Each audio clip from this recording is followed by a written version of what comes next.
So, do you want to introduce the episode? What up? This is the Smoke Up. And then the theme song plays. It's the smoke up. When we hook up and get smoke up. It's the smoke up. I forgot the words. Man, it's such a complicated song to remember. Yeah. Yeah. Well, I'm not good with remembering words for songs. Yeah.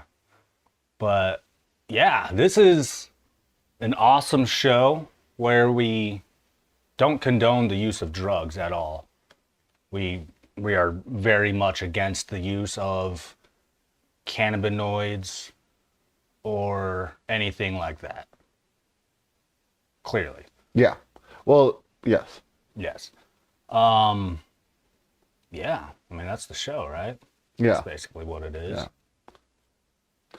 It's a show where we kind of make the memes, you know. Yeah. We're sort of in charge of meme culture at this point. Yeah. It's very true. This is the in-between season, but you know, this is sort of like the playoffs. Yeah. You know, the playoffs. No, the playoffs isn't the right one. When they're doing sports before the actual season starts? I thought that was the playoffs. Is that the playoffs? I don't know. I thought Or there's the playoffs and then there's the Super Bowl. Okay, so the playoffs are, Right? I don't really. Yeah. I think the playoffs are at the beginning. I think I should have went with my instinct on that. Yeah. Yeah. Yeah, I'm pretty sure. So,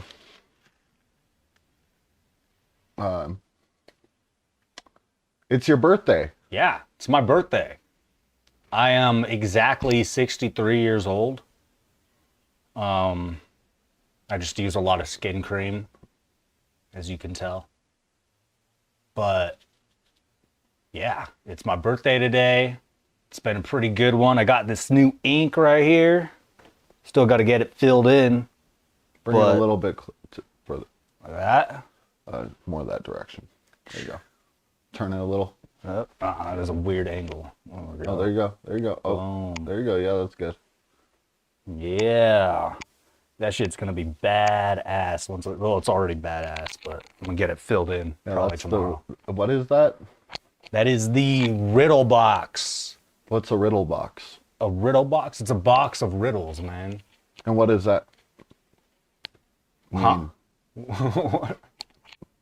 Now, this is obviously, if you're not an uncultured fuck, you know that this is the third Joker's card of the Insane Clown Posse's. What's an insane clown posse? It's a posse of insane clowns. What else would it be? It's exactly what it sounds like. So it's just two guys who rap? Well, it's a posse. It can't just be two guys. That doesn't make any sense. Is he in the posse? That Yeah. box? Yeah, he's the leader of the posse. Yep. That sounds like some shit you would hear in middle school from like the kids who were trying too hard to fit in as juggalos. Yeah. Like, oh yeah, that's Violent J, right? No, that's Shaggy Two Dope. That's the leader.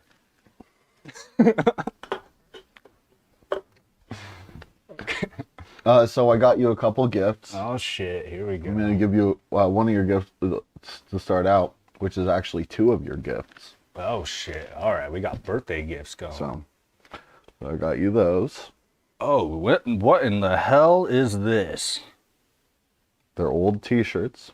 Oh To shit. hang on your wall with the other old T-shirt. Bruh.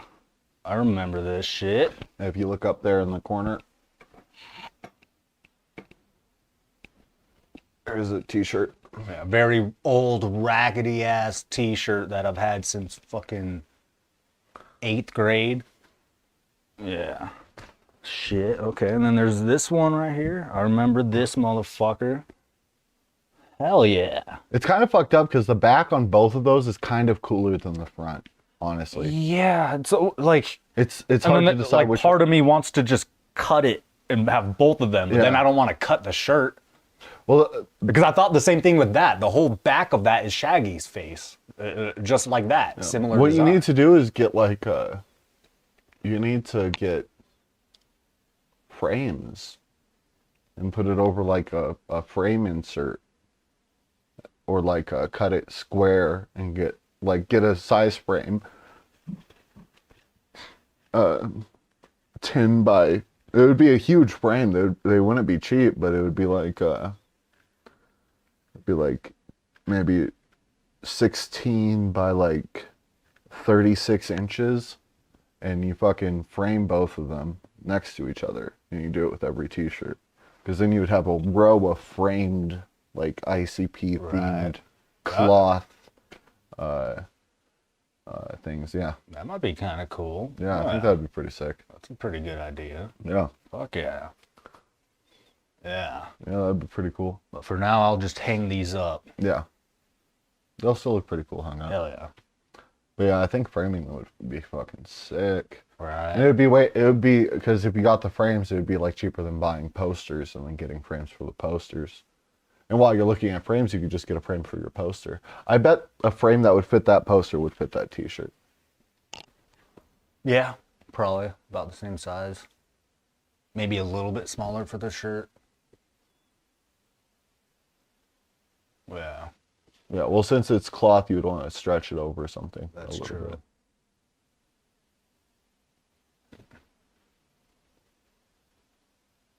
You could just get like wood, and then stretch it over the wood and staple it like you would canvas. Like just a wood frame. Yeah, Bam, I bam. see what you Make mean. wood frames, and then fucking, you could use little trim nails. And then plat, plat, plat, plat, plat. Right. Okay. Yeah. Just a couple suggestions. You know, they're all coming from this crazy head of mine. Yeah. I know that the camera's not on me yet. I did the gesture. So that's how I know I'm in the mode. But yeah, that was your first gift. Happy Fuck birthday. yeah. Thank you. I appreciate that, actually. I need more wall art in this motherfucker. Yeah. And I'll fill up the space and make the t-shirt not seem as weird. Yeah. Because it just seems like an aging t-shirt that you hung on your wall. But It's exactly what it is. with multiple t-shirts, it'll be like, oh, it's wall art, you know. Yeah. It's like you have to have a bit of an imagination to see that alone and be like, okay, I see what you're going for, you know. Yeah. I have a guess. great imagination. I don't know. If I see a raggedy ass shirt like that on somebody's wall, I assume it's an old shirt they've had for a long time.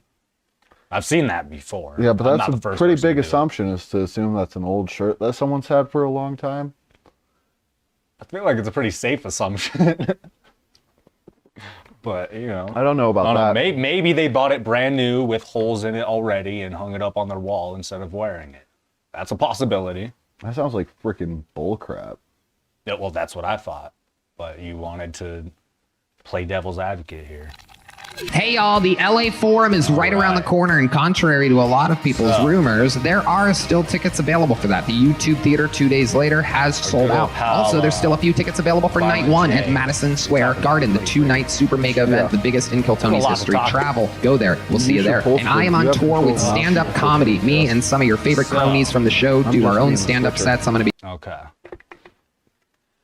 Our good old buddy, old pal, Violent J. Hey, y'all. Has been getting into stand-up. Hey y'all, the comedy. LA Forum is right going around the to corner, and clubs? contrary to a lot No, of people's he- rumors, we there did, like, are still one, tickets like, available for that. The show YouTube Theater 2 of days his later own, has like, sold out. kinda, like, Also, there's still a few sitting in tickets front of available for crowd night and one telling at jokes, and Madison then he Square Garden, the just two-night super recently mega got on event, the this- biggest in Kiltony's history. this Travel, show, go there. which We'll see you there. And I am they on have, tour like, with stand-up comedy. people Me and come some on of your for, favorite like, cronies from the show do our own stand-up sets. I'm going to be in Cleveland, Ohio, Pittsburgh, Pennsylvania, And Boston, Massachusetts, Baltimore, Maryland, Salt Lake City, San Jose, Dallas, Houston, Texas, St. Louis, American Missouri, Idol. Nashville, Tennessee, Fort Lauderdale, and Orlando. And then that is Jay. all of the stand-up on the road I am doing until 2025. About 42 minutes, 40, yeah, somewhere around here.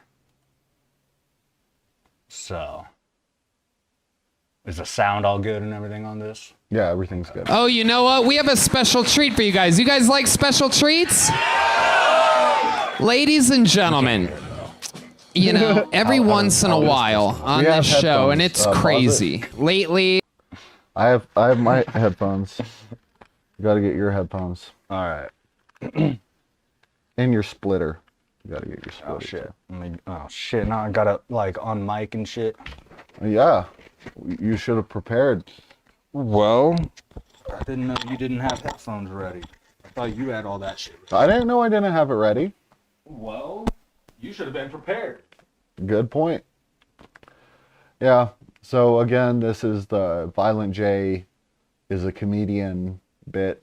That's what we're doing for the show. It's the bit where we talk about Violent J being a comedian. He's Oh, not and a the- country singer anymore. Yeah, he's not. Is that the last thing that we did? No. Oh, okay. When was he a country singer? That's just it's a joke. Violent J, the country singer? No. Violent J, the Southwest gangster, bro. It's just an old. Oh yeah. Okay. Yeah. Yeah. That's in the song. Yeah. So when they posted this clip on social media, they were like, Violent J, the comedian? That's why I wrote that. Oh, see, that's a deep cut. Yeah. It's a deep cut. All right. I don't even have my mic on. And you got your headphone with your cord? You got that ready? Okay. Get my headphones. We're going back to me again. It's okay.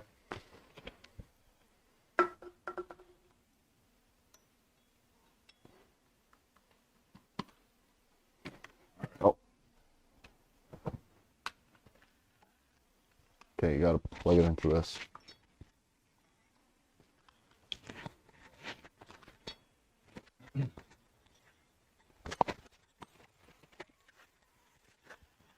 This motherfucker clipped back on.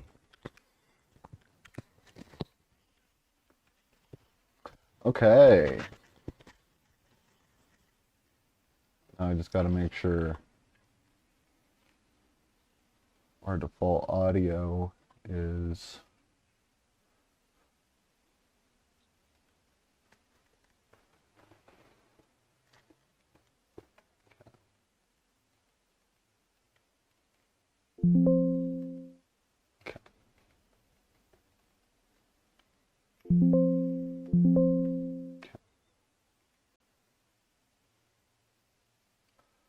okay. You should be good to start it again. All right. We have found out that we have some amazing fans in different parts of the music universe. And here to propose on. Hey, y'all, the LA Oh, Forum is right around the corner, and I was contrary to changing a lot of frames, I didn't know that that would be like a short for that. What? Go back. I was just changing the shot. I didn't realize that that would do that. Is this the same episode? It looks like Tom Green plus Adam Ray. They're like the judges on there. Oh, okay. Yeah. Yeah, this is it. Okay. Hey, everybody, congratulations, Robert. There's a big joke book. There he goes. On to the next one. Oh, is this the beginning?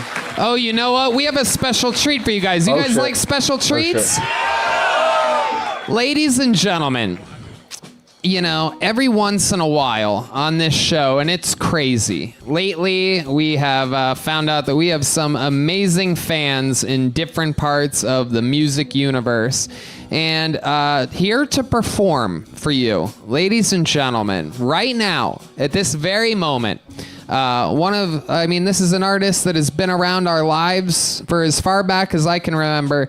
Here to perform on Kill Tony. Make some noise for the Insane Clown Posse's very own Violent J, everybody. Oh my goodness. Oh shit. Oh hell yes.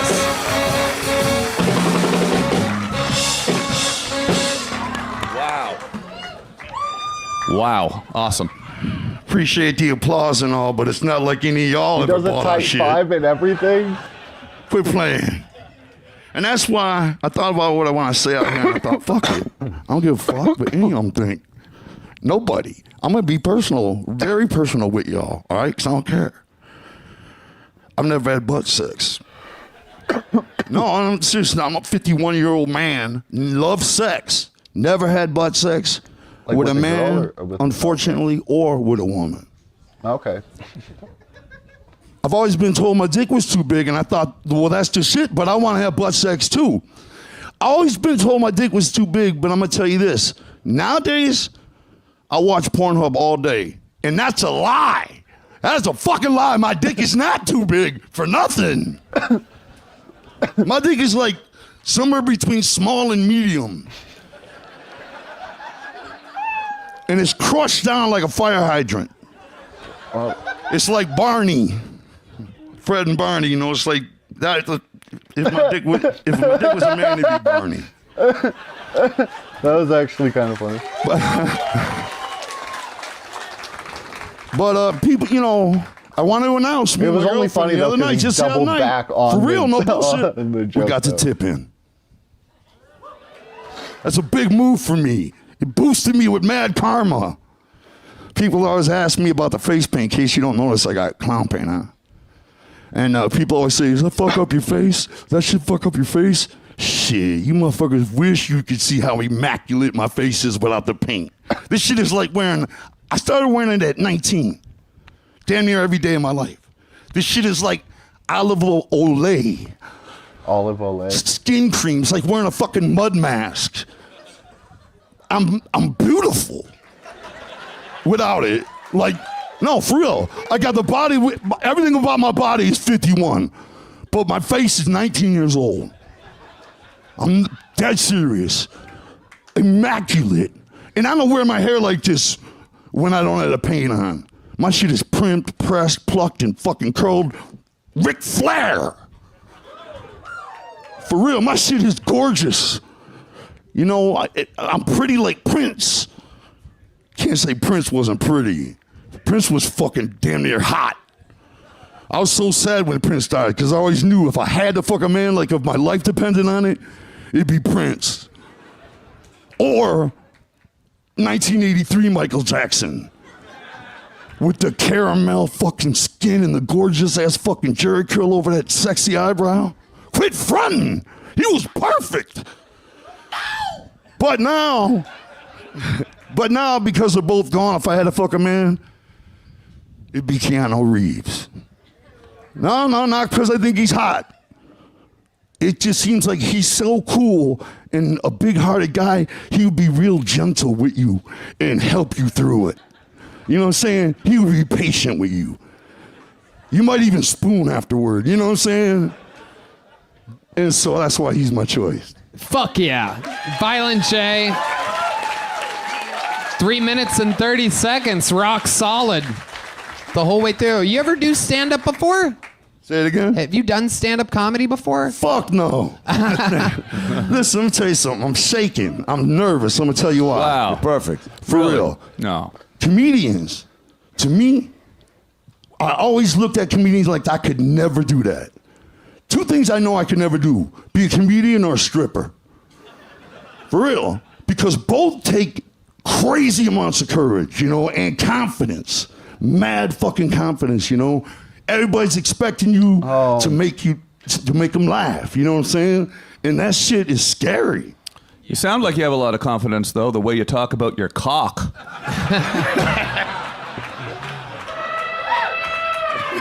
I'll tell you, A lot of cock confidence, yeah. a solid set for a rock solid set for a first timer. I love the self-deprecation.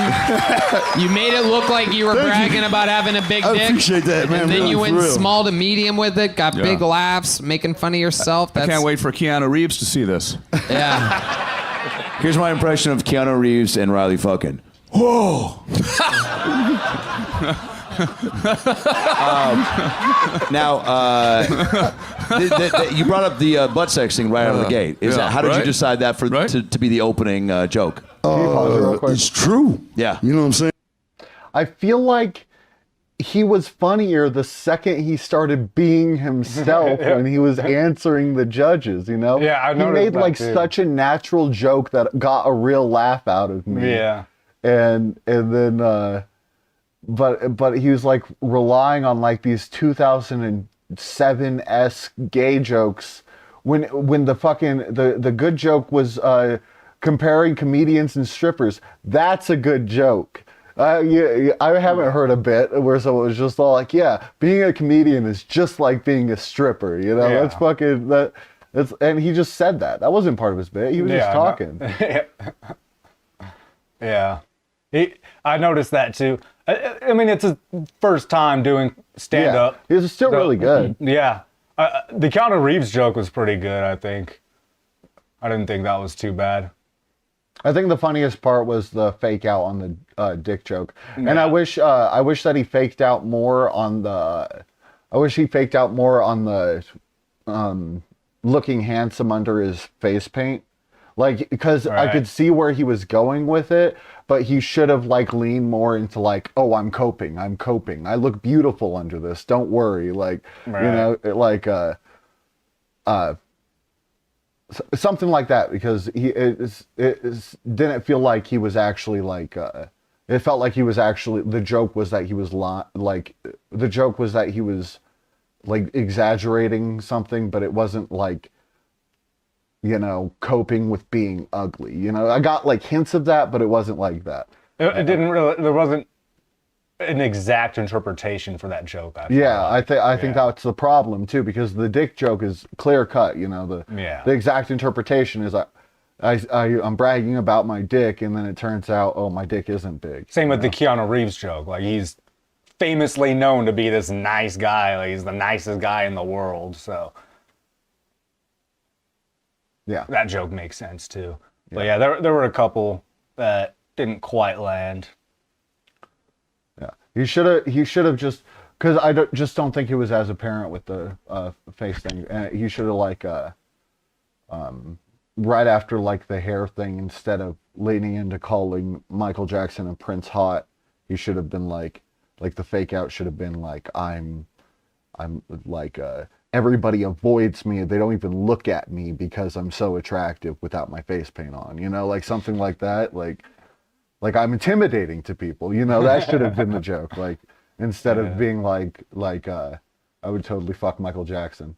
Like he also they'll talk about it here in a second, but he completely like came up with his jokes like on the spot, like backstage, because he didn't like want to talk about what he was originally going to talk about. He just changed his mind about his joke. That's funny. So do you want to watch the rest of this little interview part? Yeah. And I didn't realize I was actually going to do a set. Mm-hmm. You know what I'm saying? Yeah. And we talked about, I was going to talk about when I went to Skankfest. Yeah. But then I was like, fuck that, I'll try to think of some funny shit. You know what I mean? That was smart. And that was the shit. It was a great experience, man. Yeah. You did good, man. Yeah. You did Awesome, good. man. Okay, Kill Tony all day. I'm proud to be here. Yeah. Yeah, I will say yeah. this. That's a great an example to people that come up here, because sometimes people come up and they're either not prepared or they just fucking bail on themselves. But even though you didn't have a full game plan, you fucking went for it, dude. Hell yeah. That's a big deal. I'm Gorilla. I got to do the Legion of Skanks podcast at Skankfest with Violent J and Roseanne Barr, and it was one of the most fun, wildest shows I've ever done in my entire Dude, that's life. the best Mary fuck kill I've ever It heard. really was. Why is he such a chaos agent in our friend's I life? did stand up at the Juggalo Fest once too. That was a good gig. Oh, the yeah. Juggalo And Fest. they're very similar. Yeah, what's up, fam? My girlfriend- my girlfriend, See, I'm a Juggalo. My girlfriend had told me, like 3 weeks before that event, I had a dream you're going to be on stage with Roseanne Barr. And I was like, what the fuck? It was funny. I'm making fun of her. And then 3 weeks later, we fly out there, no sleep. No sleep. We played Seattle the night before. The flight was like 4 a.m. You know, all I did was add a bag of mushrooms some kid slapped in my hand on the way out of the show. And I was such in a bad mood. I was like, why did I agree to come to this? I don't even know what it is. I have no idea what I'm walking into. You know, I ate those mushrooms, jumped in the car, I'm like, let's go, you know? Oh, yeah. Can you imagine a driver with you on mushrooms looking like that? Take me to the fucking Roseanne Barr's house. I need to fuck somebody in the ass tonight. No, I had no idea, Roseanne. I had no idea. Nothing. Right. I didn't know nothing. I thought, I'm not gonna lie. I did, whose podcast? And he's the one that invited me. Yeah. Louis J. Gomez. And I didn't know, I thought it was gonna be a podcast. Yeah. I didn't even know it was gonna be in front of a crowd. Right. And it was in front of a crowd. Wow, and one of the things that I remember very clearly, big, giant, huge crowd, we're podcasting. He is truly on an unbelievable amount of mushrooms. You know, it's kind of like a podcast thing when people don't have much to talk about. Sometimes people will do mushrooms and it'll be a running joke like, oh, he's on mushrooms. Haha. He's imagining this or that. He was on fucking a shit ton of legit mushrooms. All the signs are like sometimes he would just fade out and like come back from a daydream. Like he was deep in mushrooms. No. And about 2 hours in, let me just tell this real quick. About 2 hours in, Luis J. Gomez is like, you know, I'm just so happy to be able to have this festival, have people like Tony, Roseanne, Violent J. I mean, look, Dr. Drew's sitting in the third row. This is like 2 hours into the podcast, and Violent J goes, holy fucking shit, that is Dr. Drew. He hadn't noticed, and he said, You can't just have Dr. Drew be sitting in the fucking crowd like it ain't a fucking pink and green flashing elephant. It's Dr. fucking Drew sitting there. and it was so blatantly Dr. Drew, like sitting right there, just couldn't be anybody else. Man, that fucking thing was so much fun. I was standing in the crowd watching, right?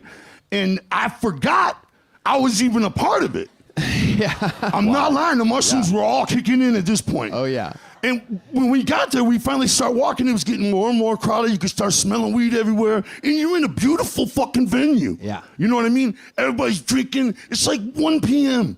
And then we turn the corner and there's a boxing ring with 2 chicks in thongs fighting. It is crazy And like how much 1,000 he people acts like my watching. And dad right then I'm like, sometimes. whoa, Like, this is he sounds dope. like my dad yeah. drunk right now. Like, that's That story exactly better how than my the dad fucking tells Prince in the ass one.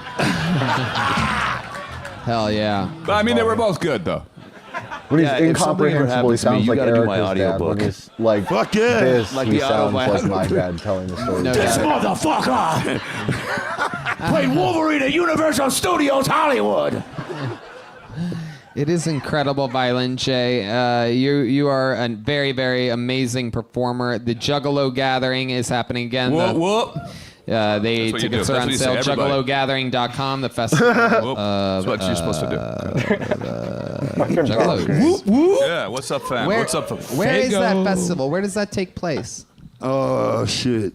Is it always somewhere different? Yeah, I know you guys do it That's every a lot year. of mushrooms. The gathering of the Gathering Juggalos. is- I went like to the in I went to the one Indiana, I in, believe. I went to the one in Cave and Rock, Illinois. It was in Cape What a and Rye. We night. moved it to Illinois. What a night! It was a Ohio. No, it's in Ohio. Okay. star-studded event. Tila Tequila was there.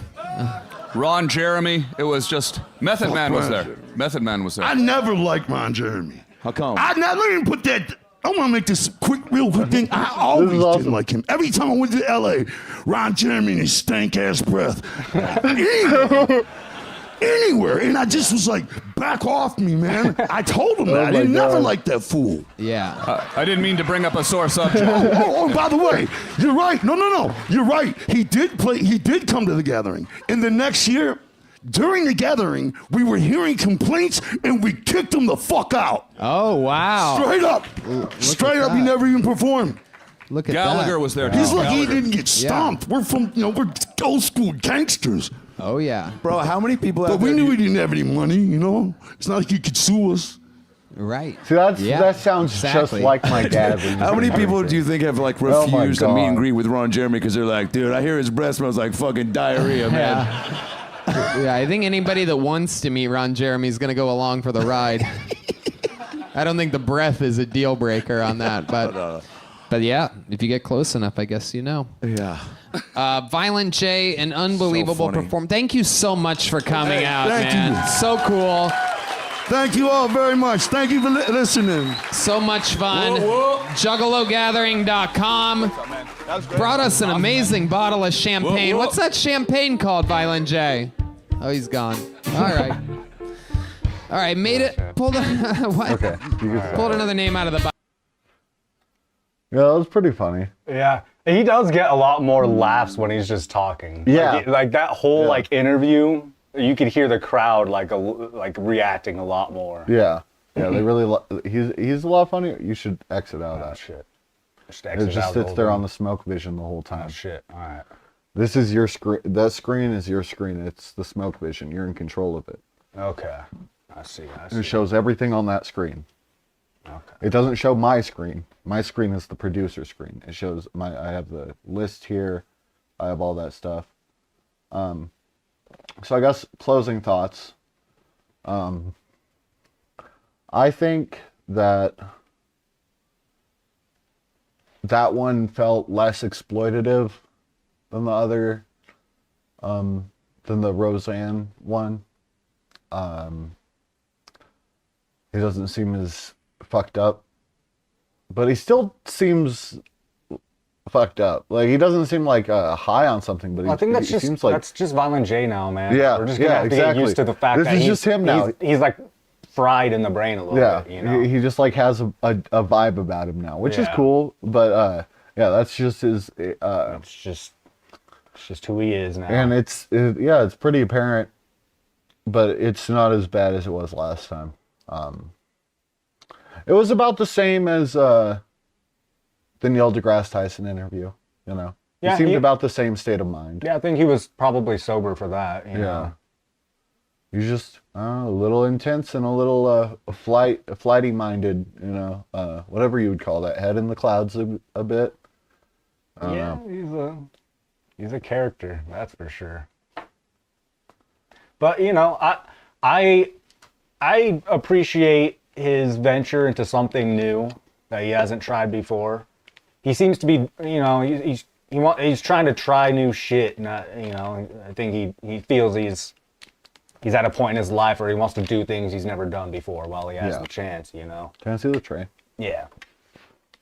And him trying stand-up comedy is fucking awesome, you know? And not a horrible first attempt, you know? Not all the jokes No. really landed the way I think they could have. I really kind of but- wonder what his first plan was. Well, we kind of like paused it in the middle of them talking about that. But so he was originally going to talk about his experiences at Skankfest, basically what they were talking about after Oh, his that jokes. thing. Yeah, that. Like him being It high got on more mushrooms laughs, and but all I don't that. know if he would have been able to make that into like jokes. Like actual like stand-up jokes. Yeah. Yeah. So then he just came up with things about butt sex and the men he's attracted to. Because part of what made that funny, and that's the thing that I still find a little bit exploitative about it, is part of what made it funny is that it was like, you know, they were laughing at Violent J, and the bounce back was Violent J would say something goofy, and these people are reacting to it. I didn't really see it as them laughing at him. You know, he's being goofy on purpose and they're laughing with him. You know what I mean? Well, I feel like it shifted to more laughing at him when they're doing the mushroom conversation, you know. It's not like that's necessarily a negative. Oh, you mean like the judges? The judges and the audience, you know, because they're less laughing at jokes as if he's a comedian, more laughing at how he's acting, you know, which is laughing at someone. You don't have to, it doesn't necessarily have to be completely negative, but that's what you're doing. Well, they're just like that Kill Tony guy, I guess. That's him. That guy that was doing all the talking. You know, he was like telling the story of how fucked up on mushrooms Violent J was, and he's just kind of laughing with the crowd. You know? Yeah. But like the butt of the joke is Violent J in that scenario. Yeah. And, you know, I gotta be a little defensive. But I feel like, you know, that wasn't as bad as usual, you know.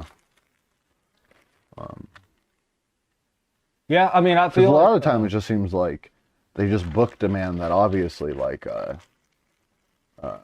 probably should minimize his public appearances at the moment. I don't know. well, and Seems like he's sometimes going through a lot.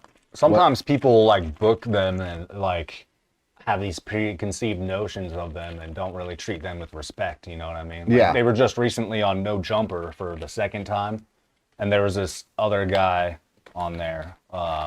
Whack 100 is his name, I guess. And he's this black guy, and like he keeps making fun of them for being white and like saying like low-key disrespectful shit, like, oh, I ain't never heard of these guys, but then I look and I see like, oh shit, they have all these albums, and like, so he's kind of giving them props, but then he kept on like, I don't know, the way he would word things a lot of the time, Yeah. and like, Like the vibe was just fucked up. and they kept on doing the same thing that fucking pissed me off about Neil deGrasse Tyson, where they kept on trying to bring his girlfriend into the conversation. She's not even on camera. She's sitting somewhere on the other side of the room, and they keep on talking to her and like making She's sexual not a- jokes and stuff. And I'm like, And she's not even a public figure. well, I mean, she's like an OnlyFans model and shit. And like Instagram model and shit. Like she had her own following before Violent J. So she is a public figure. Yeah, she is, but it's still I feel like it's disrespectful Like if I don't care if she has her own public fucking thing Well, I going mean, on. if she's I not a bring my guest on the girlfriend show, to, then she's not a guest on the show. yeah, exactly. If I bring my girlfriend onto like with me to an interview and she's not a part of it, like, and you keep on trying to talk to her and make these sexual jokes, like, I don't know. To me, that I would take disrespect. ICP are really cool guys. Obviously, they laugh and they're cool about it, but I feel like there were times where, like, low key, they're like, "Yeah, you're kind of being a dick right now." You know what I mean? Yeah, I don't know. Who knows? Maybe Violent J doesn't respect women very much. Who knows? I don't know. He seemed a little irritated. Was he getting irritated? To me, he seemed like the second, third time they fucking started talking to her. I don't know. He kind of like, I just got the vibe like he was just like, okay, guys. Like he didn't like laugh or anything. Maybe I'm misremembering it, but that's how I remember it. I know he definitely didn't like Neil talking to her. Yeah, You could but I tell- think he was just not liking Neil's Neil, attitude he at was all, just like mad in at Neil at that general. moment.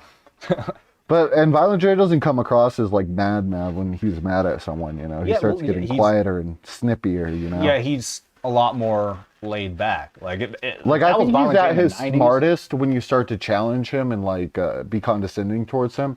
That's when like his brain changes to another gear and he like becomes like this like really clever like fucking dude. Like you could tell he's dealt with like a lot of shit, you know, like a lot of like people talking shit to him Oh, in yeah. his past, and he's had to yeah. like develop a real witty back and forth, you know. Oh yeah. Watch any of their old school Howard Stern interviews. Yeah, exactly. Bro. Like any of them. Any of their Literally, old that was always a interviews- segment on the yeah. interview was, hey, let's have all these haters call in. Yeah. And Violent J was like an expert at like rebuffing people or like talking through people, you know. Yeah. Making fun of somebody to their face without them realizing it. He would do that to journalists a lot. Yeah.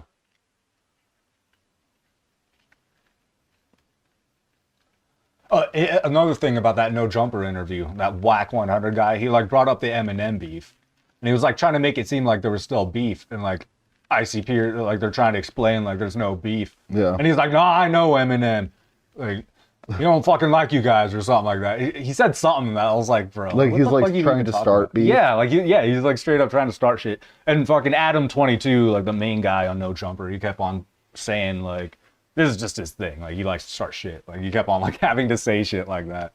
Like I he's wanted like, to have someone don't on the listen show to him. like that. He doesn't know what he's talking about. But like I looked at the comments and probably the vast majority of the comments were people just like, what the fuck is up with this Whack 100 guy? Get What him the off fuck's of his your show. problem? Like, why do you have him on here? Yeah, it seems like he was definitely being a bit of a party pooper. Yeah, it probably would have been a better conversation without him, I think.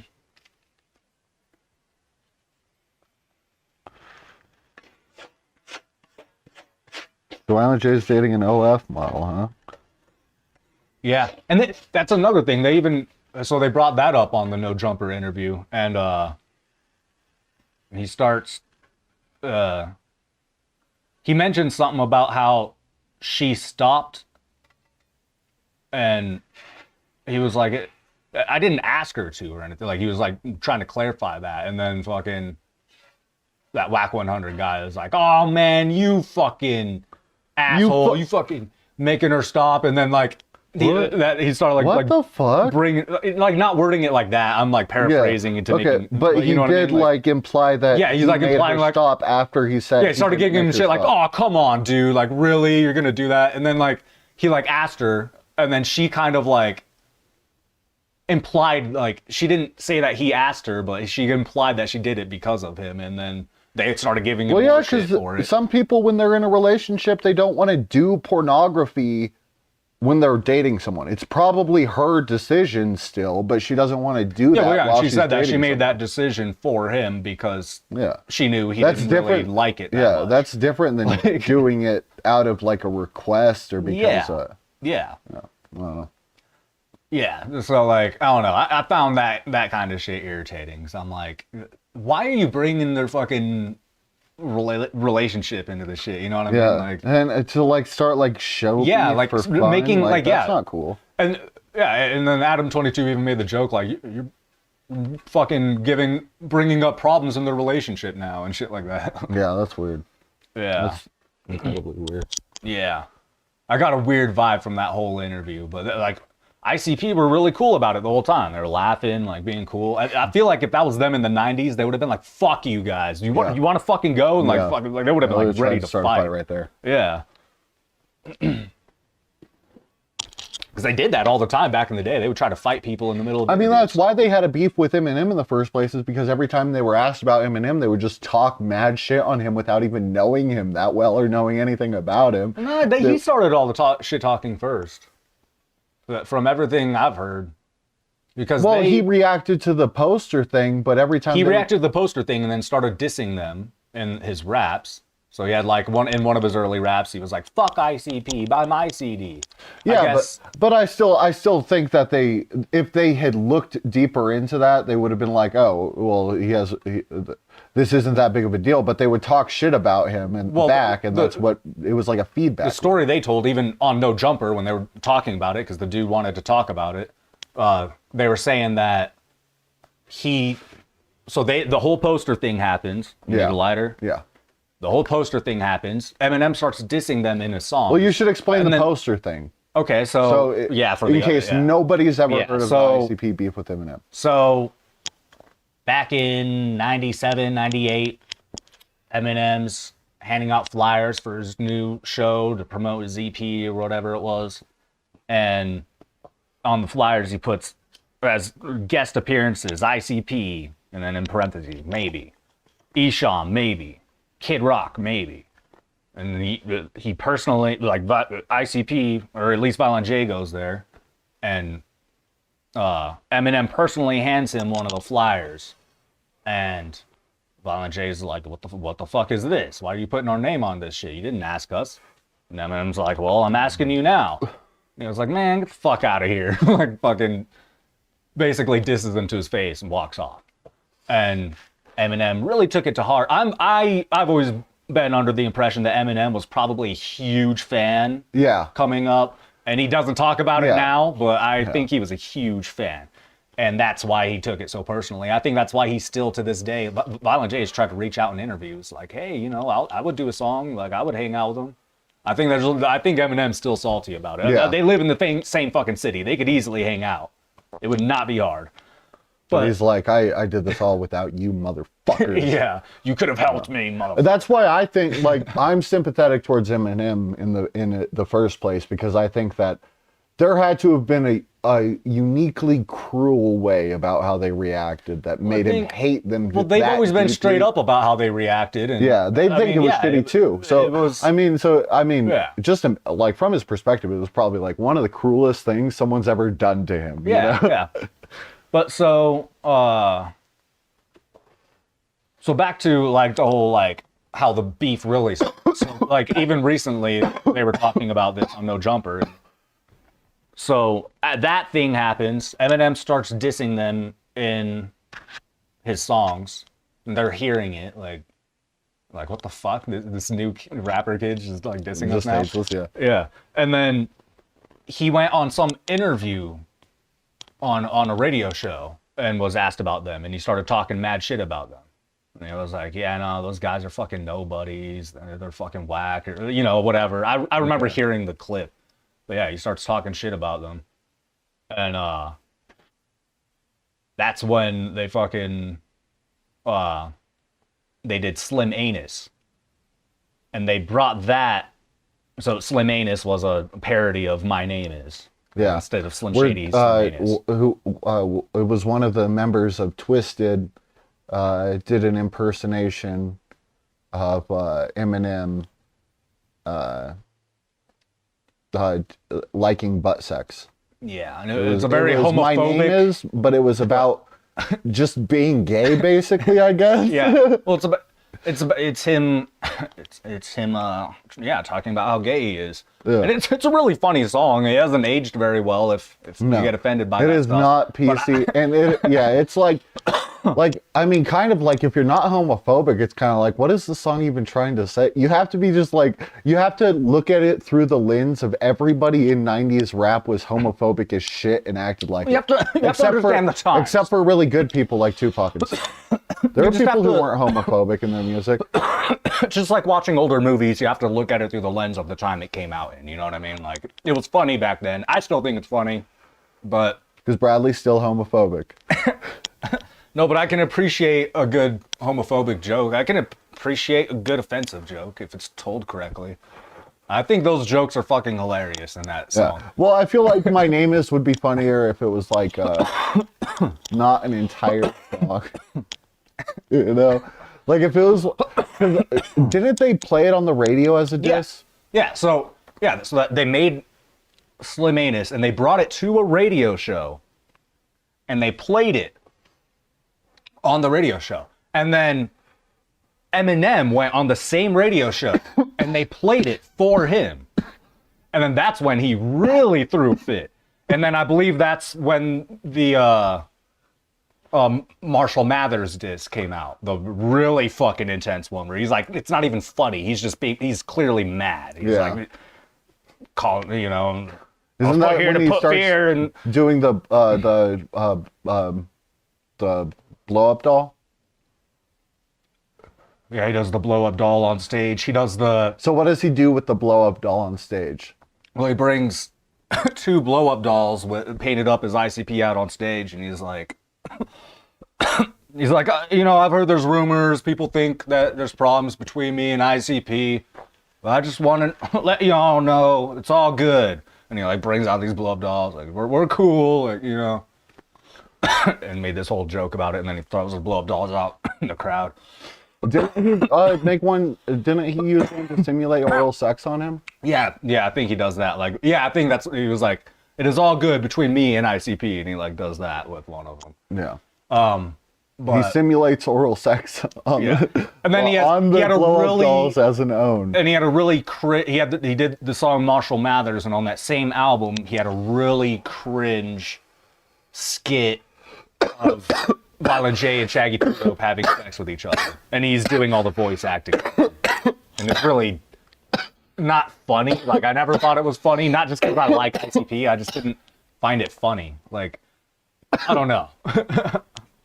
Yeah. Maybe I'm a little biased. I didn't think Eminem was very funny in this beef. I always said, like, I think ICP won because Eminem either You could tried to always be tell funny. he took it seriously. Well, yeah, so like either like in that skit he's trying to be funny, but it's just gross. But and like in the song Marshall Mathers when he's dissing them, it's like just too fucking angry. Like, it's not funny. Listen to their disses. They're having fun. They're not even mad. They're just having fun with it. They're not even rapping the disses. Yeah. Except for where in the timeline was their actual full effort diss on Eminem, where they discuss where the whole song is about having sex with his mom. Yeah, they have a couple full songs. Yeah, but isn't that the first one after Slim Anus? Or do they do a different? Or is No, because they did what it Nothing is. But a Bitch Thing. Oh, okay. And that was their response to Marshall Mathers. I always forget about nothing but 'cause in Marshall Mathers- that song kind of sucks. Yeah, it's not very good. But in Marshall Mathers, he says that he chased them out of a bar with paintball guns. And they ran off. Yeah. And then in Nothing But a Bitch Thing, they're like, you ain't never shot no paintballs at us, motherfucker, you know? Yeah. Well, I'm gonna say something. It might be controversial, but I think Marshall Mathers does trump "Ain't Nothing But a Bitch Thing." I think Marshall Mathers does make him come across as pretty cool. You know, like, I don't know, I don't know. like, because he starts doing like his deep like, dun, dun. That's when he starts rapping like that, and it's like, it's I don't know. It sounds cooler than a. We get, Eminem, you know, but a bitch, the pussy ass bitch. We get. Yeah, silly. I mean, there's some good jokes in that song, but it's just not a very well. The song is. The bad. song isn't. The very problem good. is the song is bad. Yeah. So was there a response after "Ain't Nothing But a Bitch Thing"? I don't know. Eminem I watched a video about this actually. Eminem mentioned them several times throughout the years. And at some point, his references started to sound not quite like disses. Around the time of the Marshall Mathers LP2. Not quite like what? Like disses. So around the time of Marshall Mathers LP2, where there's a couple lines that sound like he's giving them props, and then there's a couple that are like kind of up in the air. It's like I can't tell if he's like making fun of them. Like, When does he do I just don't give a fuck? And is he sampling ICP during their beef? No. What is going on there? no, that they used the same sample. Okay. ICP sampled it first. Eminem took the same sample. I'm assuming he heard it in He the had to have ICP been song. a fan. He Yeah. had to have been Yeah, a fan. because they- That has to be like the biggest piece of like deep lore evidence to like, because you don't know that unless you are familiar with both artists like personally through their music. You know, like you know the Yeah, 'cause it's lore. just like a 1 second clip from some random old song. It's not like, I don't know what it is. I remember like looking this up. ICP sampled it in their beat for Beverly Kills. Okay. It's like, doo-doo-doo-doo, choo-doo-doo-doo. It sounds like a bell, you know? Yeah. It's the beat. It's the whole beat, and I just don't give a fuck. Yeah, exactly. I mean, yep. Same exact sample. But no, technically he didn't sample ICP. So so before he started calming down in his disses was the song where Violent J talks about having sex with his mom? Where was that one? Was that was- right after Ain't Nothing But a Bitch thing? Around the same time, I think. Okay. That was on Bizarre. So then they just shut the fuck up about Eminem, and then Eminem kept referencing. No, they him. kept on referencing him too. They like Violent J mentions him like on some of the Esham features he did, like every devil's night we hunt him down and slaughter D12. Like there's a line where he says that. Fucking Esham disses them too multiple times. Esham's such a fucking fair weather friend, though. Well, I guess he had like I heard he got like jumped by like D12 or like associates of them or something like that. That sounds like some bullshit. Yeah, who like that's just something I heard the other day. But I mean maybe Maybe crew, maybe part of like a fucking sound crew, like it was probably some like D12 associated fucking group that wasn't actually like anybody. Like I doubt the members of D12 are Yeah. having like people jump people. Yeah, I think the person who said it was that he got jumped by D12, but I'm assuming what he meant, what if that's true, what they would have meant would be like D12's Yeah, crew. yeah. But Because weren't there like brawls between Eminem's crew and ICP's crew back in the day? Completely detached from them.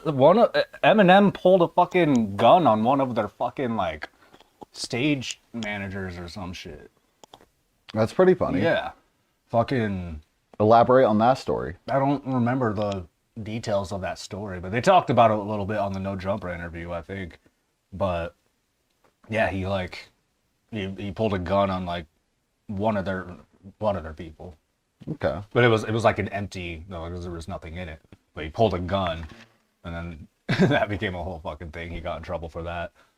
Fucking. Yeah.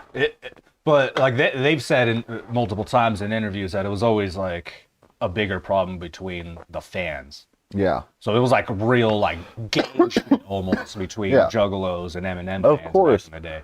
And Juggalos, like, we love them. But Juggalos are like, it's white trash culture, right? And a big part of that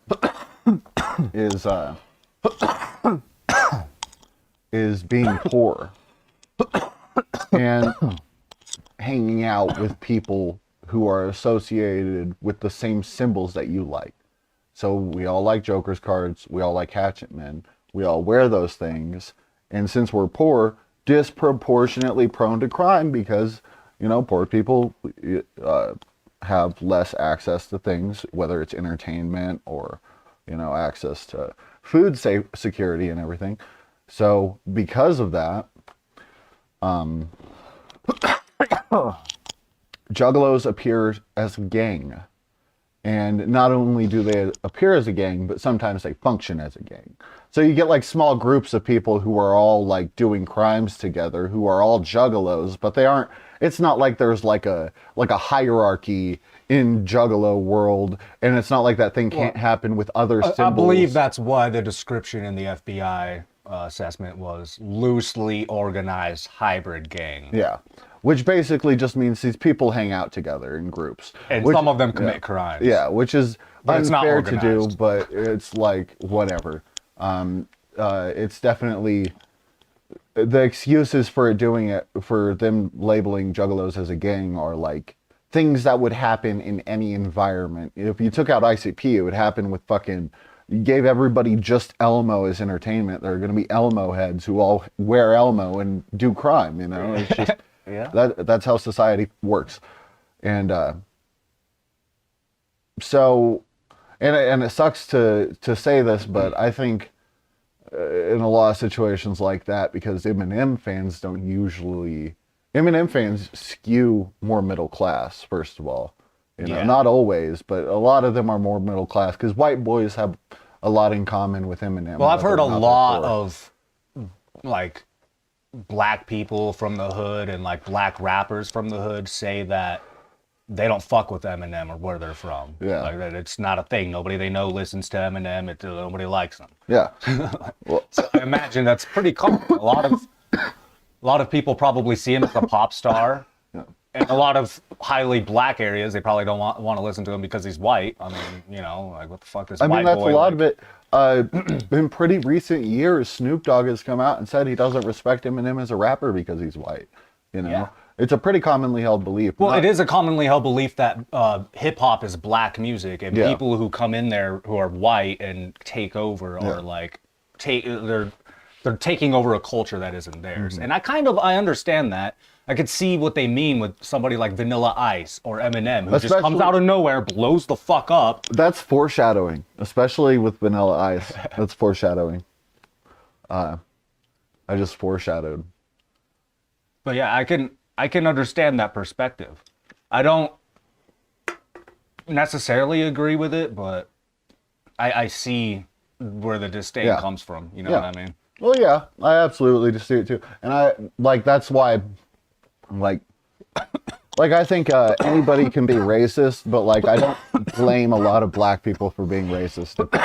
You know, that's like my position. If you're black and you're racist, I'm gonna give you a lot more leniency than if you're white. Well, I and think you're racist. anybody who comes from a culture who has been historically discriminated against, they kind of not that they get a pass necessarily, but they get a lot more empathy from me. Yeah. You know what Yeah, I mean? 'cause they're I the get it. oppressed group, you know? I understand where they're coming from. I don't understand somebody who grew up rich, is white, and just hates fucking Yeah. minorities for Somebody no with reason. all the power in the Yeah. world and hates the people with Somebody no was power born still, you know? rich and they just hate minorities for no fucking reason. That shit, that's where you're like evil. You know what I mean? Racism can be understandable if it comes from a place of feeling wronged by a race. Yeah. You know what I mean? It's not understandable when you're the one who Who's in has control? been. That's yeah, just like shitty. When you're the one that's been wronging everybody and you still hate them. Yeah. I mean, you know, there's a lot to say about the state of American politics when you look at it through that, because it's like the other party seems to be really focused on some the poorest people in the world are trying to take everything from you, people who can afford a new iPad every year, you know, like that seems to be like the Fox News narrative. And you know, I think it's like a lot of it is most of mainstream stuff, you know. CNN is still like, it's appealing to centrist liberal Democrats and centrist Republicans, you know. It doesn't appeal to anybody left of that, like anybody who cares about like you know, civil rights and stuff. Okay. So, speaking of people who don't care about civil rights, and I gotta turn the ringer off my phone.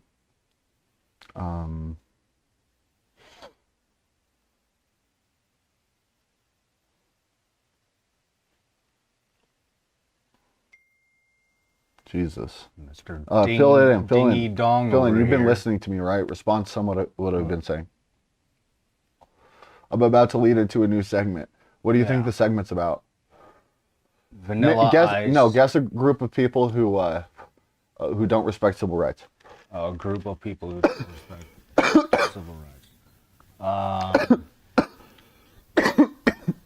There's a lot of them. What's a really strong one in America? A strong group of people who don't give a shit about your civil rights.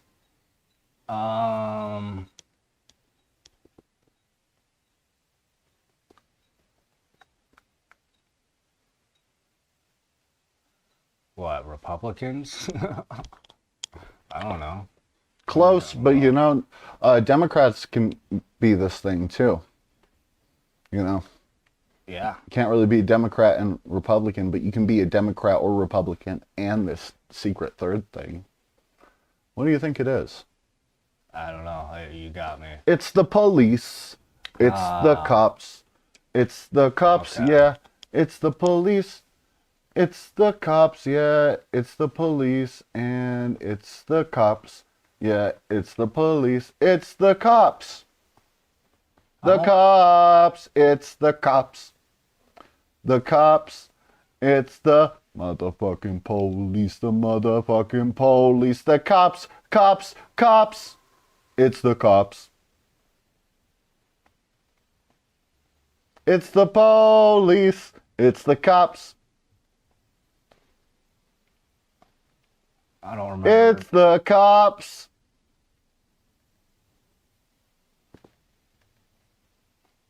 Here, I'll send you this link. I'll give you this.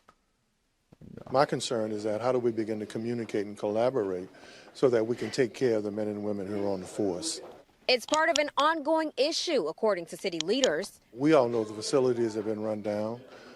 Last year, it was so hot that we had to close the building. Sometimes it's so cold that our officers in the rank at headquarters can't even occupy the building. Chief Administrative Officer Gilbert Montano says the current building where NOPD is housed is eroding, and the cost to maintain and upgrade police headquarters costs more than what they are paying on the lease. The approach the administration has taken is really just one bite at a time. We understand that there is a holistic plan and perspective for the Criminal Justice Center. We wanted to ensure that we at least have our police department and our headquarters located temporarily. Montano says the new lease for NOPD would last 10 years inside the downtown tower building.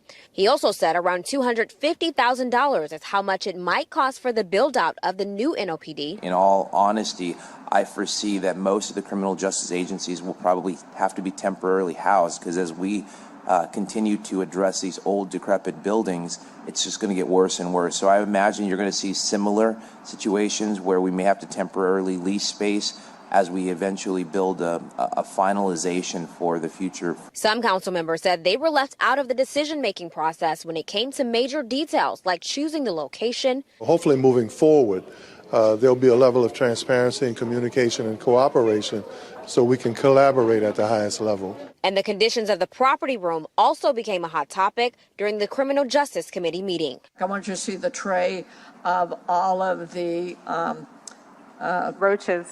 Major rodents on the floor, the cockroaches, the rats eating our marijuana. They're all high. Just the incredible, the fact that officers have nowhere to use a restroom. Thanks for watching. Stay updated about breaking news and top stories on the NBC News app or follow us on social media. Okay, you can close out of that. So, throughout that little thing, was there something that came across as a little weird during all of that? The whole thing was pretty fucking weird. Yeah. So those police, and that was one of them, the police in that area claimed that rats ate all of the weed. And like you could hear at the end there, I thought that would talk more about it. You know, it's just talking about the building. But they got a new building because they claimed that rats ate all of their evidence. Yeah. That rats got into their evidence lockers and ate all of the weed. And that's what happened to all of that evidence. So we need a new building, a brand new building. And they just got one. They just passed it without anybody like checking in on it. And like that, you heard it for a second, the woman being like, and the rats, they're all high. Like, what are you talking about? You know, like it's obviously like a fucking cover up, but They're all high. There's just a bunch of high rats running around now. My concern is that how do we begin to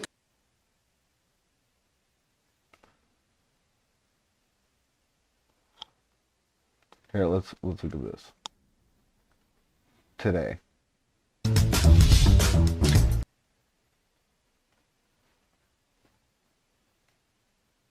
You can full screen that if you want.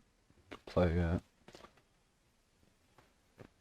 It is time for the highs and lows of the week, and our first high goes to the biggest star in a room full of them at the Academy Awards, an American icon recognized around the world by just a single name, Ken.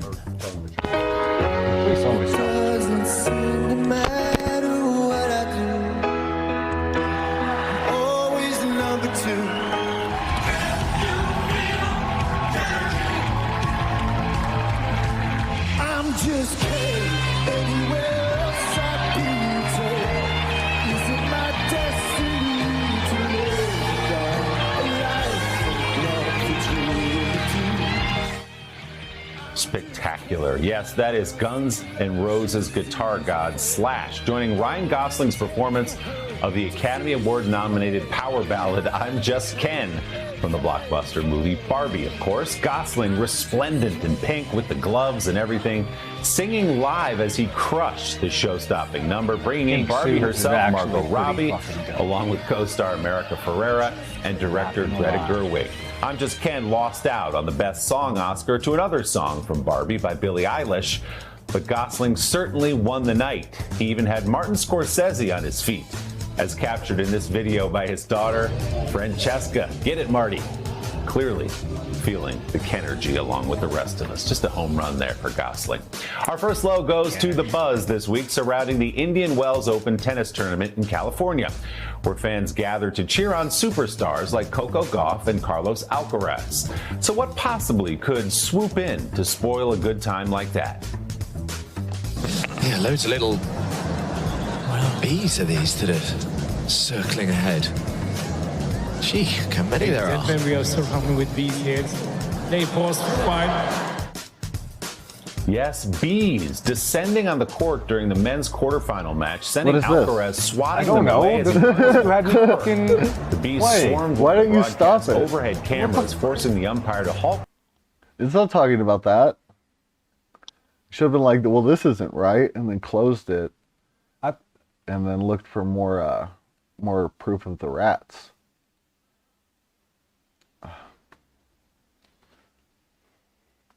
Here, can you escape out of that, and then let's look for press the back button maybe, and then look for the rats. My concern is that how do we begin to communicate? Okay, and then there's the same story. Try the one at the top there, because I tried the one in the middle. This one? Yeah. NOPD Chief Ann Kirkpatrick says rats are getting in and eating drugs in the evidence room at NOPD headquarters. It's just one of the reasons that she says they need to find a new one. Eleanor Tabone is joining us live now on what is prompting that move, other than the obvious rats eating evidence. Eleanor?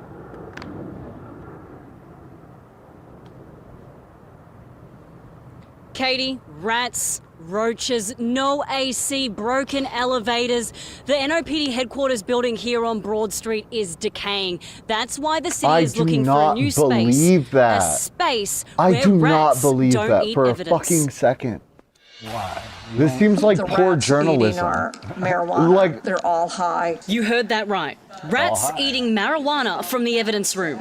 NOPD Chief Anne Kirkpatrick says sometimes staff come into work and find rat droppings on their desk. When we say we value our employees, you can't say that and at the same time allow people to work in conditions that are not acceptable. For a depleted police department where morale is already low, this work environment does nothing Oh to my boost that morale. God. Where you She work, is where you live, if gassing it is them not up. appropriate, is going to always impact morale. So that has been a big factor. At Monday's Crime Committee meeting, council members voted to approve the lease to rent a new building. Gilbert Montano, City Chief Administrative Officer, says it's a 10-year lease and rent will be more than $670,000 annually. I think it's going to be somewhere between $200,000 to $300,000 to actually physically move them, and then probably an additional amount of money to ensure that we have working desks, chairs, things that they need, networking, and items that would typically go into a move. He says to fix the current HQ, it'll cost roughly $30 million, so renting a new place is a cheaper option. Some of the big ticket items, like a brand new air conditioner, brand new elevators, things of those nature, those rack up millions of dollars, frankly. The new building is on Poydras Street, opposite the Dome. Staff will be based on the upper floors. The plan is to get the keys on May 1st. Katie, the lease now has to go before the full council for final approval. Reporting live, Eleanor Tabone, WWL, Louisiana. I believe them. Fish behavior in the.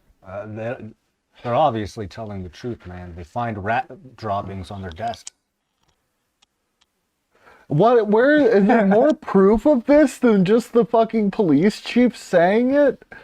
My God. Oh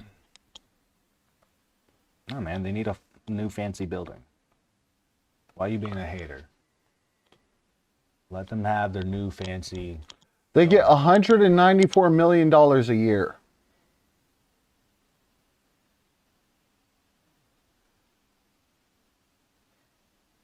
What?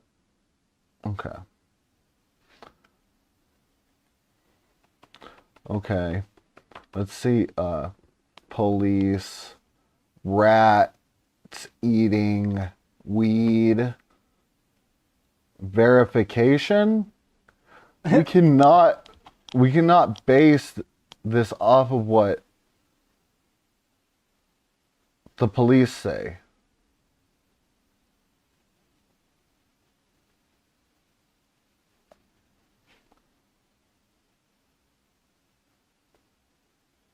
See, this is the future of propaganda right here.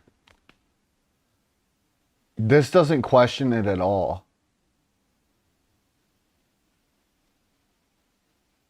I don't know if I'd say that's the future of propaganda. It's just Look at really this. It's good just propaganda. It's just look at this. Well, maybe it's the current state of this is propaganda because we can't look it up on the fucking internet and get like unbiased sources first. We're getting the AI interpretation that doesn't question it at all. It's saying that Ron Harrison says rats are omnivores, and depending on the form of marijuana, they might experience effects similar to humans, so they might be getting high. This doesn't even mention that weeds, like they would. So, like, yeah, rats would eat weed.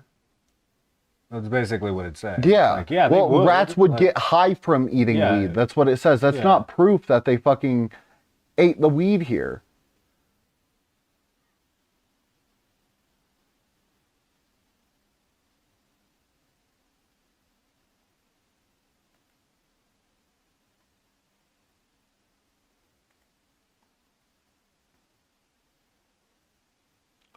Cops in New Orleans are on the tail of a brazen gang of narcotics traffickers who broke into an evidence room at police headquarters and pilfered all the pot, a swarm of rodents with a hankering for the high life. Like, that is just...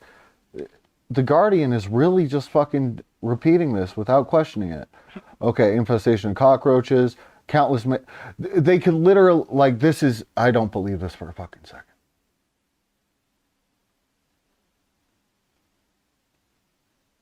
breaking into the evidence room and sniffing out the marijuana. What does this even mean? Are there holes in the fucking evidence room? Like this just... I don't see a single picture, a single real source of this. It's just, I don't know. You believe it? Yeah, dude. The police said that the fucking rats ate it.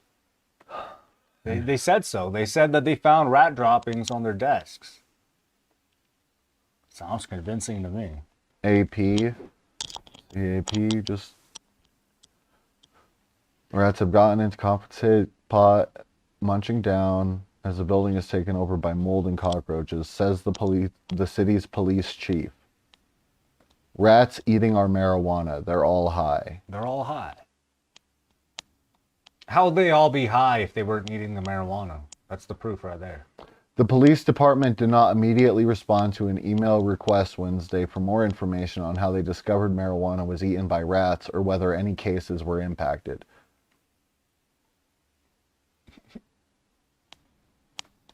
And they're moving the officers. What? This doesn't make any sense. The uncleanliness is off the charts, Kirkpatrick said, adding that it's no fault of the department's janitorial staff. They deserve an award for trying to clean what is uncleanable. They're trying to make it sound like they live in this like it's squalor. Like it's like the fucking the house from Fight Club. You know what I'm talking about? The house that he stays at. No, I don't remember Fight Club that well. He stays in this like fucking shitty ass fucking beat up house. Walls fucking torn up and shit. Yeah, that's what it sounds like. Yeah. I doubt it's this bad. Ron Harrison, Global Technical Director for Orkin Pest Control, told the AP he hasn't encountered someone reporting rats eating their marijuana, though the company has pest control contracts with some greenhouses that grow it. Harrison said the New Orleans situation isn't completely shocking since rats are omnivores and that rats may experience the same effects from marijuana as humans, depending on what form it is. From understanding the biology of the rat and what it's similar to us, I would think based on the amount and concentration they would take in, it would be somewhat to what humans experience. That's the source. That's our verification. That's how they end the article. Yeah, rats can get high on pot. Who the fuck doesn't know that? Who doesn't know rats can get high on pot? Doesn't make any sense. Well, I mean, I guess I didn't know that factually. I would just assume, like, if you asked me, hey, do you think rats can get high on weed? I'd be like, I assume so. Yeah, well, there's a reason why we experiment on rats, and it's because they're similar to people biologically. So why wouldn't rats? They're not spiders. But even spiders, I think I've heard of people getting spiders high, but I don't know how true that is. But I remember seeing like NASA fucking did an experiment with like spiders. I've seen that meme, but I don't know. I don't know. Yeah, I guess I don't know how factual. I've never actually looked into that. It is interesting. Can I see the pin? Yeah, let me get this motherfucker. Yeah, this is just. I don't know. I don't know. Let people fight in the comments whether they agree or disagree with our assessment that the police might have just been lying to get a better apartment. Fucking, that doesn't make any sense. And nobody's like verifying anything deeper than just asking if it's possible that rats would eat the weed. You know, they're claiming that evidence is disappearing. There should be evidence of this happening. Why aren't there photos? If the evidence room has holes in it, why haven't you hired anybody to kill the rats or to kill the cockroaches? Infestations can be killed. Like, what are you talking about? Well, they can't clean what's uncleanable. They said that. That isn't. What does that mean? Oh, can't clean the uncleanable. That sounds like some shit a cop would say and then fucking kill you and your whole family. Right? Yeah, I can't save what's unsavable. Boom. And then they shoot your dog. And then they shoot your fucking 6-year-old fucking kid. Okay, so. Boop! That's the end of that segment. That was bad. I don't know if I should ever do that again. I'll cut that out of the actual episode. Like, that'll be the one cut I do to the unedited version. I just completely take it out, even for paying subscribers. But you'll leave this part in about you talking about cutting it out? Yeah. People will be like, what the fuck is he talking about?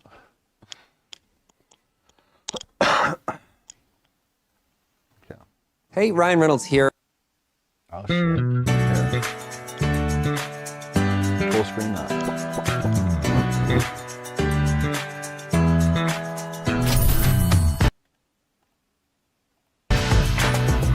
So, you're here to make a Whopper. Well, I'm your trusty AI companion, Grillium. Now, how are you going to top your Whopper? Ooh, now we're talking. That could be $1 million combination. Wow, look at what you've made. No Whopper is complete without a world-class ad. Let's crown your Whopper creation. This is my Ritmo Whopper with cotton candy and other toppings, with some gummy bear and licorice in there. Try and top that if you dare. BK, have it your way. How are you gonna top it? So how do you feel about that one? You can close that. Fucking. You can literally sign into the app right now, and it's a contest where you make a Whopper and AI generates your Whopper, and it makes you an AI generated commercial where it does like a little rhyme like that. What the fuck? Yeah. And it's like AI toppings on a fucking AI burger. And they're just like, it's like swiping and showing examples of different AI burgers. What the fuck? And if you submit your own idea, then you can win, you get a free Whopper. And someone can win $1 million? Or no, I don't know. I don't know what the rest of it is. How do you feel about that? That is, it's disturbing. Well, I went ahead and I made you one. Oh, shit. Oh, fuck. Oh, my God. I made you one for your birthday. Now this, it has a green chili steak and an Impossible Whopper, but you don't have to worry, and it has egg, but you don't have to worry about that because it isn't real. You can go ahead and show that to the camera. Happy birthday, Brad. This motherfucker has never once called me Brad in our entire fucking, 11 years of friendship or some shit.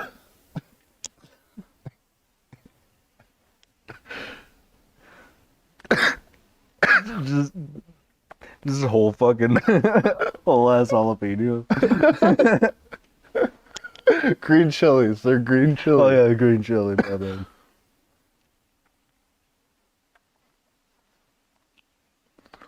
And then what the fuck is this right here? That's egg. No, this right here above it. Oh, that looks like a snake. What the fuck? I don't know. It's AI bullshit. Maybe it's a piece of steak coming out from the... Because it's an AI-generated cheeseburger. This is so fucking ridiculous. This has to be the most ridiculous gift I've ever gotten.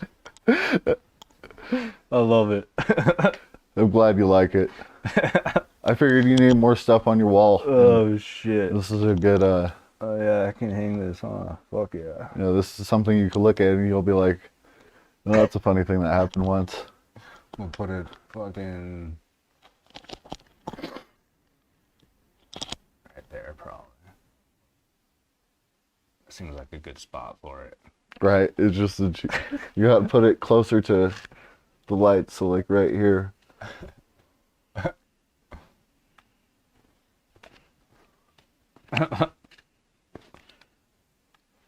This is just a contest. Yeah, I What don't they're doing? know, fucking understand it. It's insane.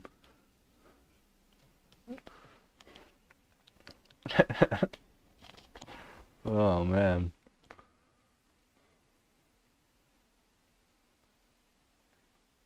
That bread looks pretty good. It looks like real bread. Fucking. And the bummer part is I forgot you have your own AI commercial, and I forgot to upload it. Shit. Yeah. So I will share it. We will share it with you a different time. Maybe we can make like a special little thing where I call you and I show you your commercial, and you talk about how you hung it up and you show where you hung it up. Maybe we could do something like that. And then we'll upload it as its own little segment. I definitely need to see that fucking commercial. Yeah. Yeah. What the fuck?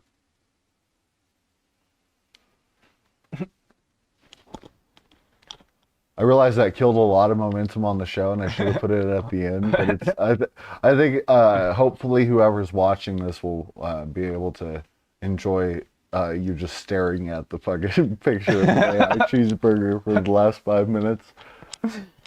Oh fuck. All right, yeah, I need to stop looking at that. Oh man, it's just funny. It's fucking hilarious, actually. I don't think I've made like a piece of graphic art as good as that since in high school when I made the Juggalos thing. The Juggle O's. Yeah, cereal. it was like a jester in a cereal bowl. That shit was And dope. it was like completely like would have got me in trouble. So like I made it on a school computer and printed a whole bunch of copies and dispersed them throughout the school, and I never got caught. I was like your Juggalo Yeah. activism. Yeah. And I really like this. It's like a piece of I took something completely awful and turned it into like surrealist art. Yeah. It's just looking at that. It's like an alternate universe. Yeah. You know? Like, just imagine somebody biting right there. Like, it's just a whole horrible. pepper coming out. Yeah. And I don't even know what this shit is right here. Like, it could be anything. Yeah, and it's like yolky eggs. It's like, it's so awful. And I could have went all out, but I figured I wanted to do the joke I did. Where This is like steak right here. yeah, it's like medium rare steak. Like,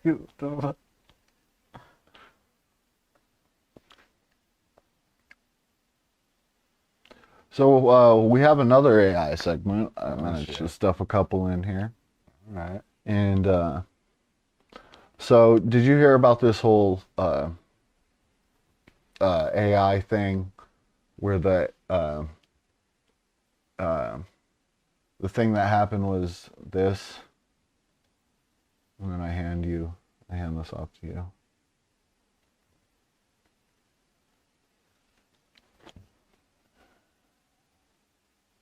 Google apologizes for missing the mark after Gemini generated racially diverse Nazis.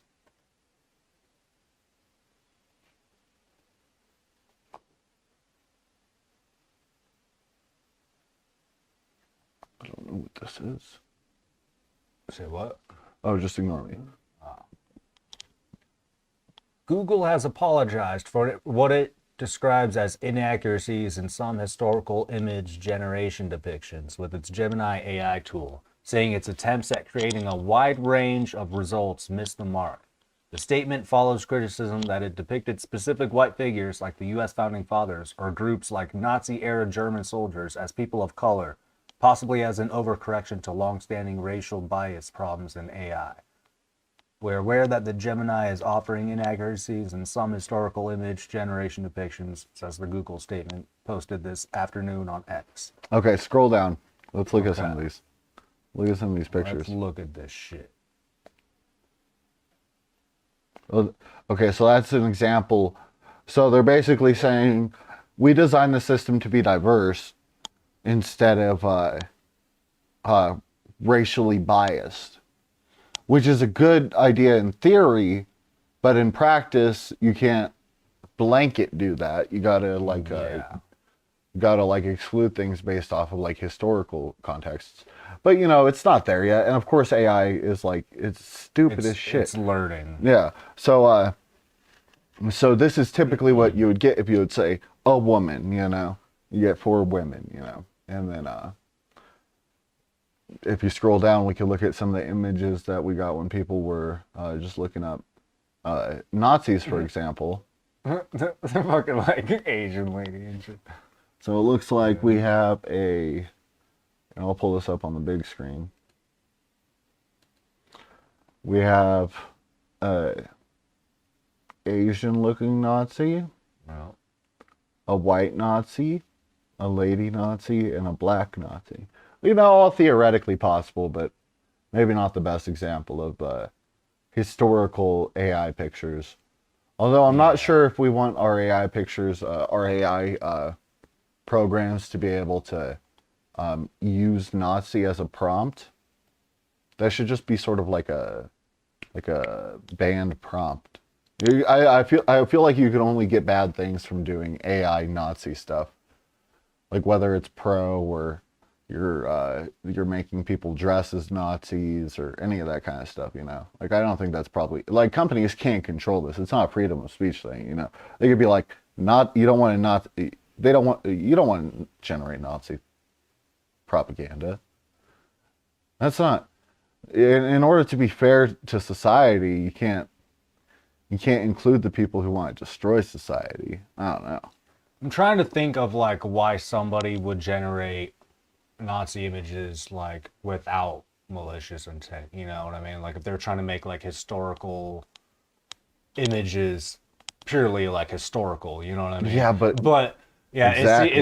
It's hard to imagine that a historian would not want that. A real historian would not want that, you know. Well, I mean, if they're like, I don't know. Maybe for personal research purposes, if you're taking a description of some like a historical item and recreating it in AI to be like, here's an example of what it would look like. Or if you're somebody who's like really just interested in World War II in general. The problem with something like that is a historian wouldn't want to do that, and probably wouldn't do that because they understand how that can completely fuck up like common knowledge about history is like just releasing en masse all of these false artificial like historical photos, even if within their context they make sense and they have a utility. When the second it gets out on the internet, people are going to be misusing it and be like sharing false history with like, and if it's Nazi related, it's always going to be propaganda. Like, I don't see how you're using Nazis as a historical prompt to make AI stuff when you have plenty of pictures of real Nazis. You know?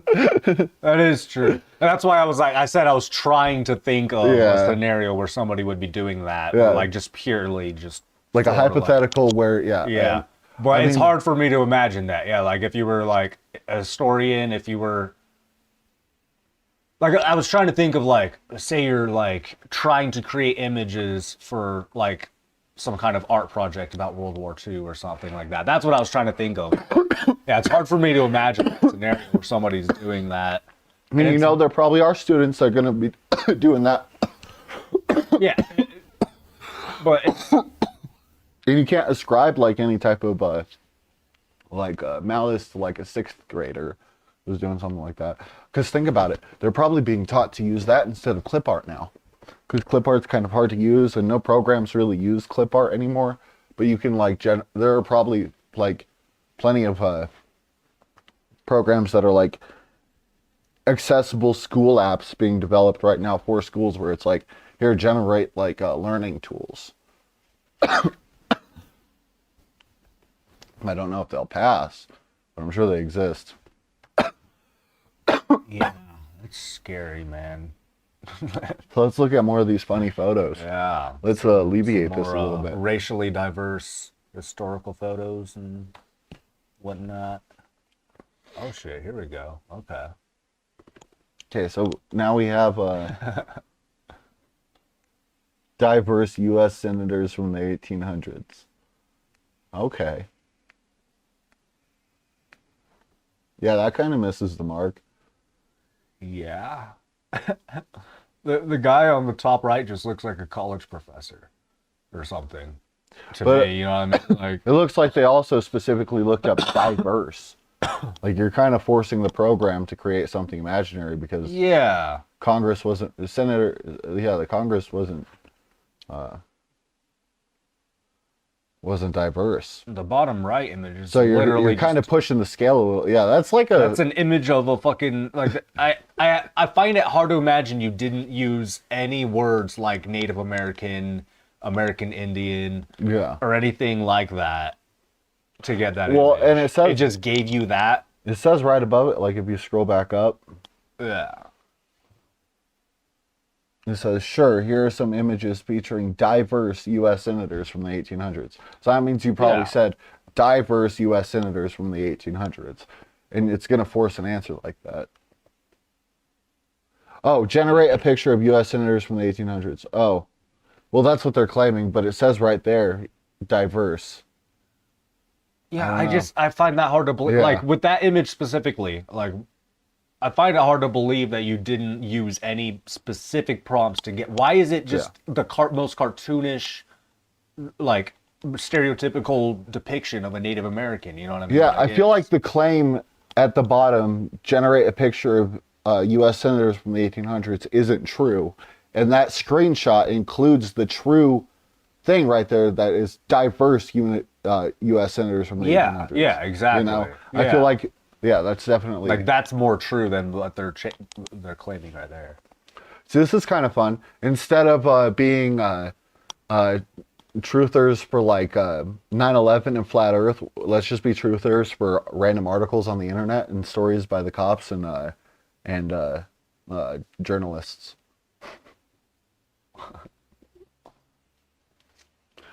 I mean, look at this. Like, because this writer is claiming that this is or at least this image, but this says, I don't know. It seems like they're claiming something else. This is sketchy. This is sketchy. Here, I got to bring my mouse over. See, yeah, this is sketchy. Oh, I forgot I could control this. Look at that. Yeah, that's why I was confused why you were having me control. Well, you got to get familiar with it too. Little figures like Thomas Jefferson. Okay, well, let's see.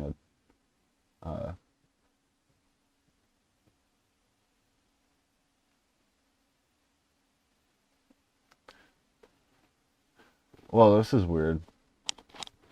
This whole paragraph. And while a query for pictures of the founding fathers returned group shots of almost exclusively white men who vaguely resembled real figures like Thomas Jefferson, a request for a U.S. Senator from the 1800s returned a list of results Gemini promoted as diverse, including what appeared to be black and Native American women. The first female senator, a white woman, served in 1922. It's a response that ends up erasing a real history of race and gender discrimination. Inaccuracy, as Google puts it, is about right. Let's look.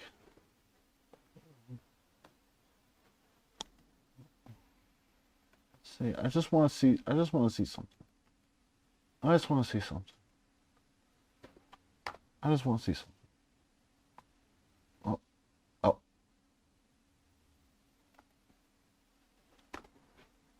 Can you search that? This got weird.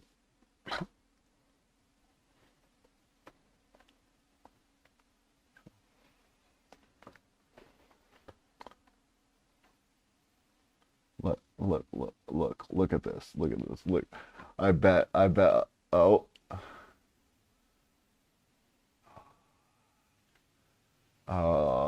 She isn't white. I thought she was white. Bro. Maybe she's doing this as cover. I don't fucking know. I bet she's still white. I bet she identifies She as looks white. pretty fucking Filipino. Me, bro.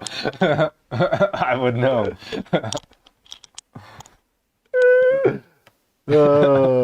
Okay. Well, I lost that bet. But you know, a big problem with how we view whiteness is it's not always like white-skinned people who promote white supremacy. So No, it isn't. That's very true.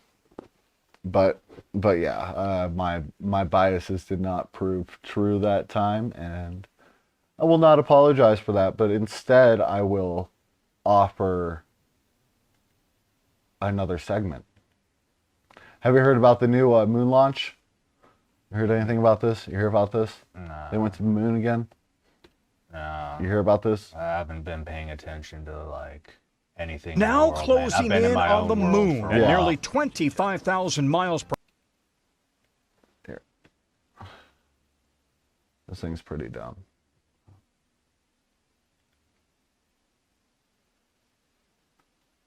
hour. Now closing in on the moon at nearly 25,000 miles per hour. A 14-foot lander named Odysseus from the Greek epic The Odyssey. And liftoff. Go SpaceX, go IM-1 and the Odysseus lunar lander. The launch just 7 days ago on a SpaceX rocket from the Kennedy Space Center. Mach 1. With spectacular views of Earth as it broke free of Earth's gravitational pull. If the mission succeeds, it will be the first private company to land on the moon after other companies' recent attempts failed. And the lunar lander on board could be the first U.S. moon landing since the Apollo program ended more than 50 years ago. But the big challenge comes later today, landing near the moon's forbidding South Pole. There is no GPS at the moon, at least not today. So we have to carry our own navigation system on board, and you'll see the two pods on either side of the vehicle. The lander is built by Houston-based Intuitive Machines. On board, an Eagle camera that will jettison early to record the landing. Another camera will capture the Milky Way from the moon. And 6 NASA experiments to gather new lunar data. It's preparing us for sending humans to the lunar surface in advance of the Artemis missions. Future astronauts could one day tap into the ice water on the South Pole, but this mission timeline is short. Odysseus' solar power will last just 12 to 13 days. Unfortunately, once the sun goes down, it gets extremely cold at the moon, and the vehicle systems will most likely freeze, and that'll be the end of the first mission. It will not return. Hoping to cut down on costs, NASA has contracted with 14 private companies to send experiments to the moon. We're only beginning to understand the materials on the moon. And I think there's materials that are worth something, not only from a science and discovery standpoint, but maybe from a consumer goods standpoint. And there's something else on board. 125 miniature moon sculptures from the artist Jeff Koons, named after historical figures and potentially the first approved artwork on the moon. Now, with just hours to go, the pressure is building to stick the landing. Tom, you mentioned the astronauts are talking about tapping into the water at the south pole of the moon. So what would that mean for future missions? Yeah, this is if not the holy grail, it is the mother lode. Because if there is ice water at the South Pole, you could use that. Presumably, you could purify it, use it as drinking water, and then use it as rocket fuel to go on to Mars. And that's a big objective. And it's not just America's objective. China is also hoping to land its astronauts on the South Pole of the moon probably by the end of the decade. So it's not just NASA and also, other private companies. We've got a geostrategic implication playing out here as well. All right, Tom Costello for us there. Tom, thanks. Hey, thanks for watching. Don't miss the Today Show every weekday at 11 a.m. Eastern, 8 Pacific on our streaming channel, Today All Day. To watch. Can you close that? Yeah. Do you only have like half control of this screen or something? No, it's just hard for me to see there's a border on on the thing that I can't see from. But yeah, so this is like the lamest fucking trip to the moon I've ever fucking seen. This is so boring and dumb. So what happened was these guys just fucking sent the thing here, and then it fell over and broke, and then just froze and doesn't work anymore. Remarkable new images from the Odysseus mission capture the spacecraft in the moments directly after its harrowing and historic touchdown on the lunar surface. So,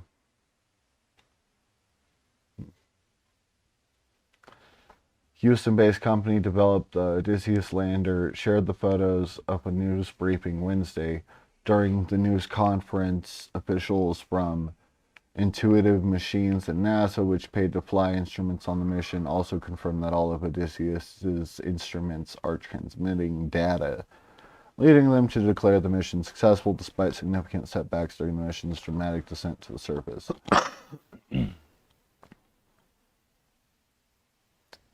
Look at that. Oh. Here. It's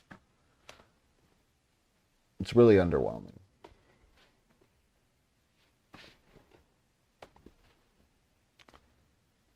And how much did this trip cost? I don't know. And then it said, when it said that in the article, right up, right up here, it says that officials from Intuitive Machines and NASA, which paid to fly science instruments on the mission. What does this mean, that NASA paid? I don't understand.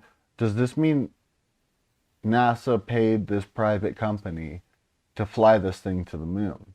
Or does this mean that we got paid for it? I don't quite understand how this works. But I think that this shit is fucking underwhelming. So that's the picture we get.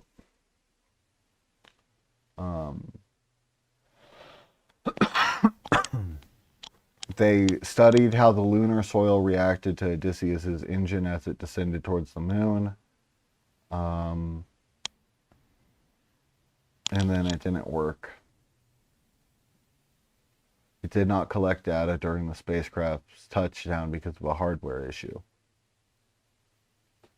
Despite the setback, teams on the ground were able to troubleshoot the system, the Scalps instrument, to begin dispatching data. All the other instruments worked and relayed information. It's not clear exactly when Odysseus, also called Odie or I'm1, will power down.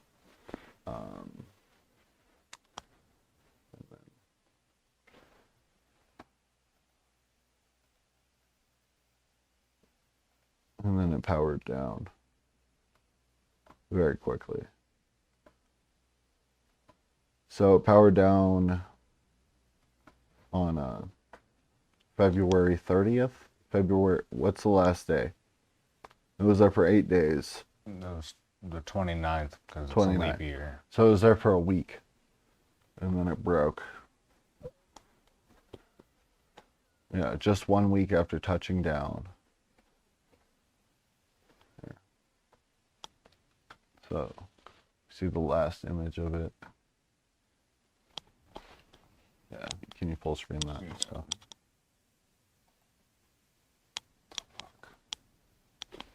Out of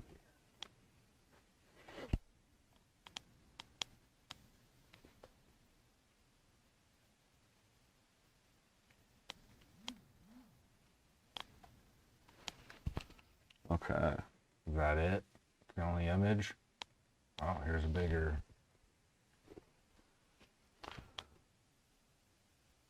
Yeah.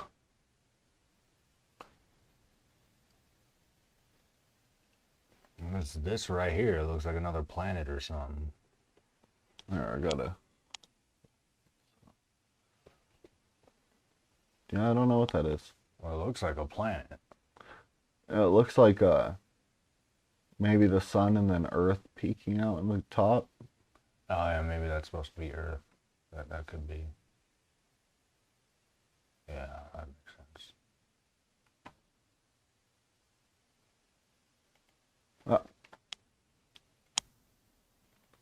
Yeah, but basically they shot it at the moon and then it broke. And if you look at the story, we gotta go back to. So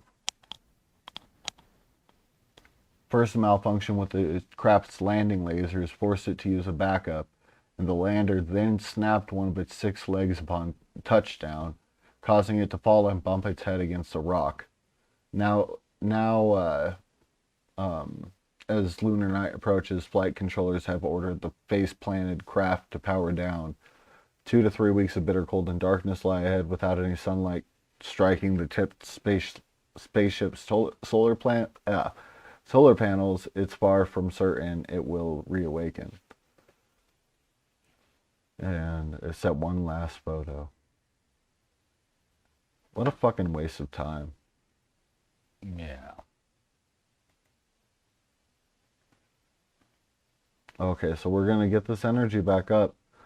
So I think you're excited for this last segment. I think you're pretty stoked for this. I'm excited for it. Yeah, you called it, you predicted it. Yeah. I guess that foreshadowing worked. It was like a book where sometimes you're guessing what's gonna happen and then you guess right.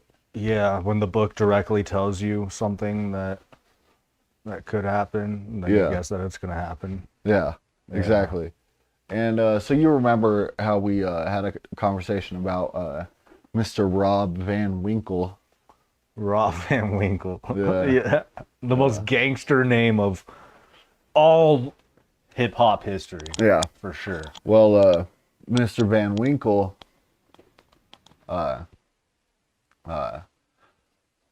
think proved my biases correct in one occasion. Okay. And I will prove to you that he is a bad person. Okay. By the end of this segment, you will agree with me that Mr. Rob Van Winkle, aka Vanilla Ice, is a bad person. What if I'm just like the biggest Vanilla Ice fan and you're ruining my childhood right now? Because I spent my whole childhood listening Then happy to Ice Ice motherfucking Baby birthday, and dog. Go Ninja Go Ninja Go. Those were my favorite songs and I played them on repeat all the time. And now Well, you're just ruining my entire fucking... Well, then you're gonna be listening to the music of a landlord. AC/DC? Is AC/DC landlords? I don't know.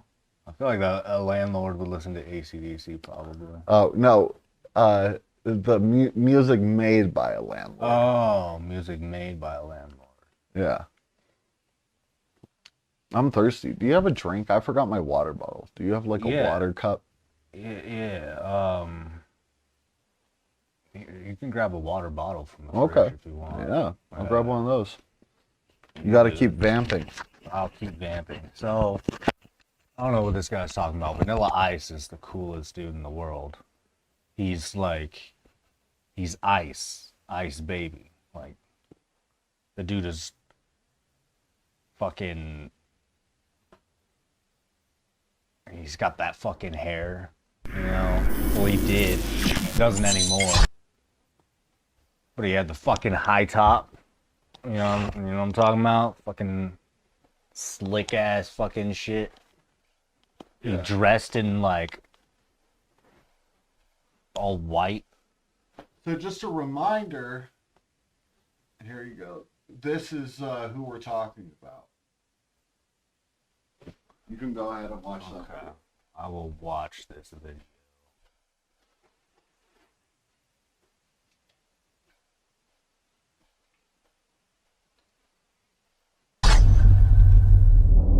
You actually performed at Donald Trump's Mar-a-Lago for. Yeah. Was it the celebration for his election or something? No, what was it? I played for. It was a party. It was a Christmas party. It was a Christmas party. Play for a holiday party. New Year's Eve party. New Year's party. Sorry. New Year's Eve It's New party. Year's, yes. Right. Yeah. Exactly. Yeah. The I same played for New place Year's. that him He's a and Mom and legend, Jay bro. shot that music Trump? video. It looks Forget like. about the presidency. Really? Probably. First of all, I don't This is vote. his I don't care house. about politics. It looks Never have. Never similar, registered. like Have same no vibe opinion about anyway. anything. Have no.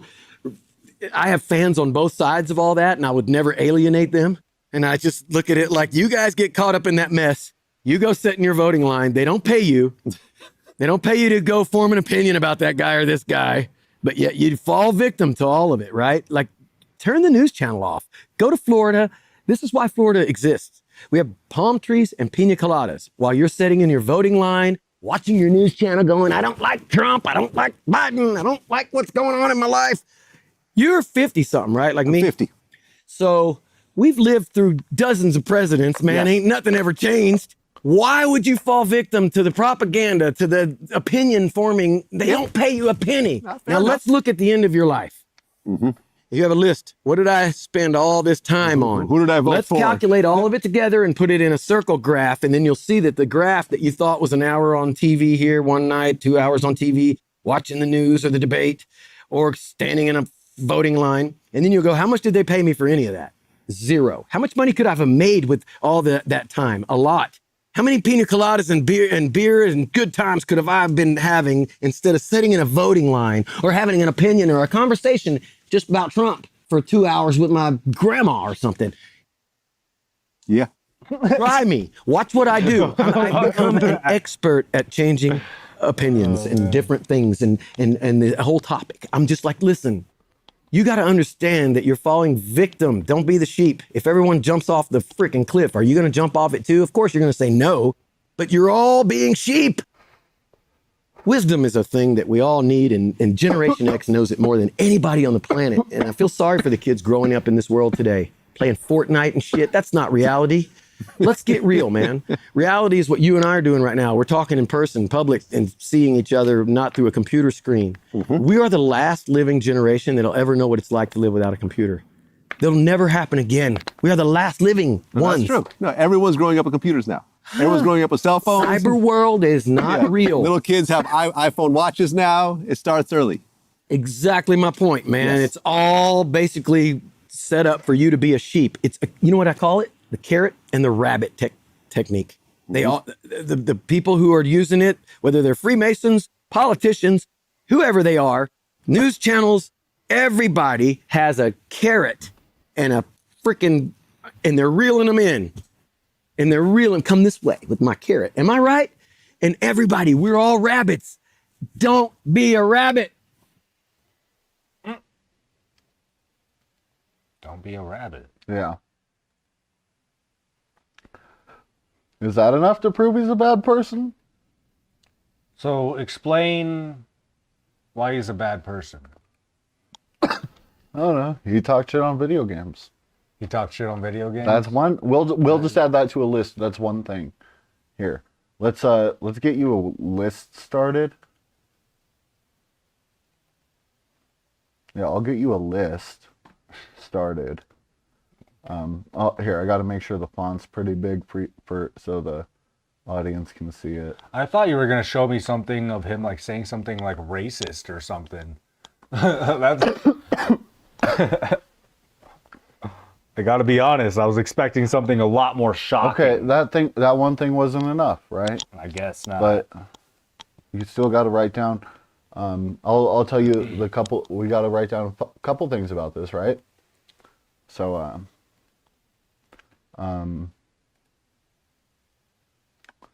what we have to write down is he hates video games.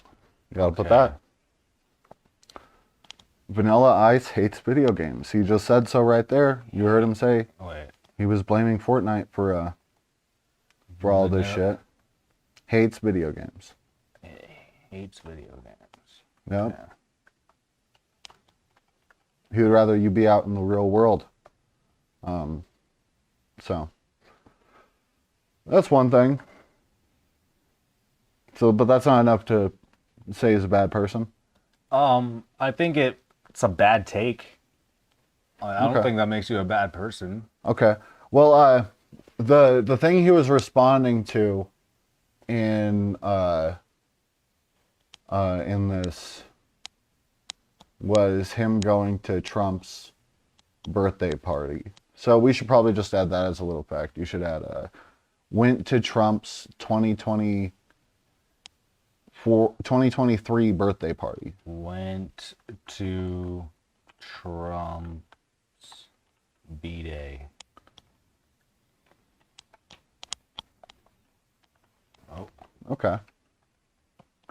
So we performed, maybe performed at, because he performed there. You know, we don't want to stretch the truth there. I mean, he did go. I mean, he wasn't hanging out with the guy. He was just performing music for him for his entertainment. This text does not need to be this big. What is happening? Jeez. That's good enough. That's good. Okay. Okay. So, but that's not enough, right? That's probably not enough for you. You're a pretty reasonable person. So, how about we start to read this article? You know, he says he's apolitical. So, you know, I kind of looked up a little bit about him. I was looking up, you know, Vanilla Ice politics. Because, you know, he says he's apolitical, so I kind of wanted to see what was up. So, why don't you go ahead and start reading this article? Okay. Yeah. Well, look at that picture. That's a nice picture. We should make that our thumbnail. Just steal this. I'm just playing. It looks like he's poking him. Yeah. Poking his belly. Yeah, he's like, cut, boop.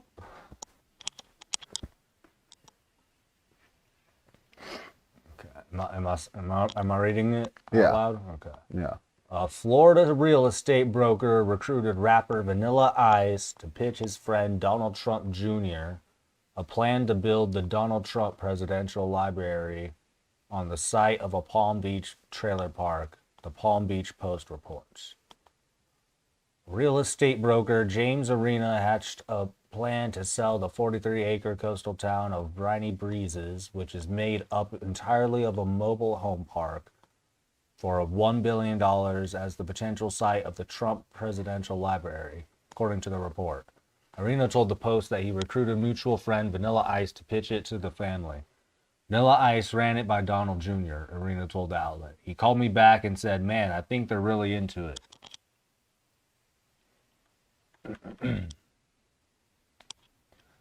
Arena even pitched the plan at a residents' meeting on Thursday, where he said the town faces problems that residents simply cannot afford to fix. The town is also a corporation in which property owners have shares. A sale would require the approval of 67% of the town's shareholders. A previous 2007 bid by a different developer to buy the town for $510 million, which would have been distributed among residents, ultimately fell apart. Am I reading this whole thing? No, that's enough. Okay. Okay, so we probably got to put on the list where's the list? I don't know. Is it gone? Oh no, it's in your tabs. Oh, okay. You got to add on the list, you got to say because we want to make sure we get all the facts here.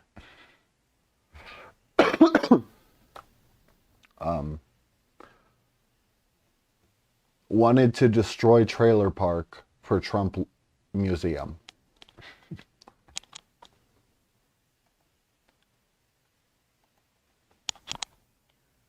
Wanted to destroy trailer park for... And just to say real quick, it talks about landholders, shareholders being landholders. Most people who live in a trailer park don't own the land. So I need a space. The idea, the cover in that the trailer park people would get money for that, it's just not true. The land would be sold out from under them. Okay. So, is that enough to call him a bad person? That's... He's... How do you feel about his claim that he's apolitical? Does seem a little suspicious. It's starting a little suspicious. Starting to feel a little weird that he's calling like people who don't live in. Oh yeah, he said wants you to live in Florida. You got to put that. That's a fact. Wants you to live in. Well, does he actually want you to live in Florida? Or He is said. just He said he saying- wants people to live in Florida. I guess. Yeah, He okay. explicitly said that. Well, he didn't say I want you to live in Florida. He was just like, "What the fuck are you doing? Like, this is what we do in Florida." No, Or he something said like you that. should live in Florida. Oh, I don't know. I don't remember. But okay, either way. I don't know. We'll see. We'll see how. Maybe listening back, I'll be wrong, and you'll be like, "What the fuck?" Maybe. So okay, so that isn't enough. Is that enough to call him a bad person or not? Maybe we should probably Wants you title to live this. in Florida. that's the big one. I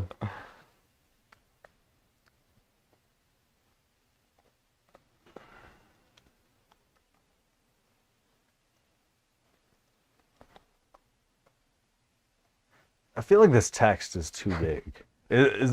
Is it harder for you to see? Is that why it's so big? Well, yeah, I have to control things from pretty big text.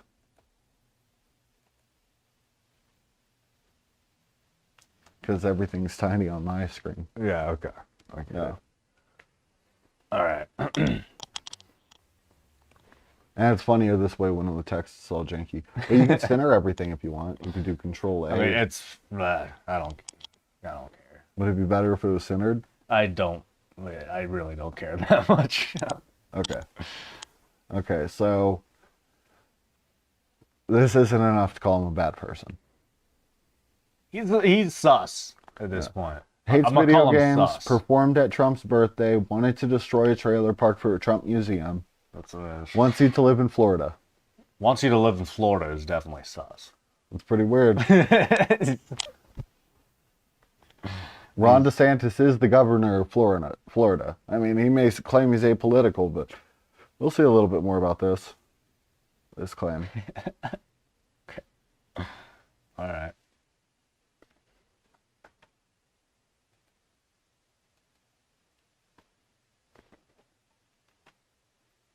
Okay.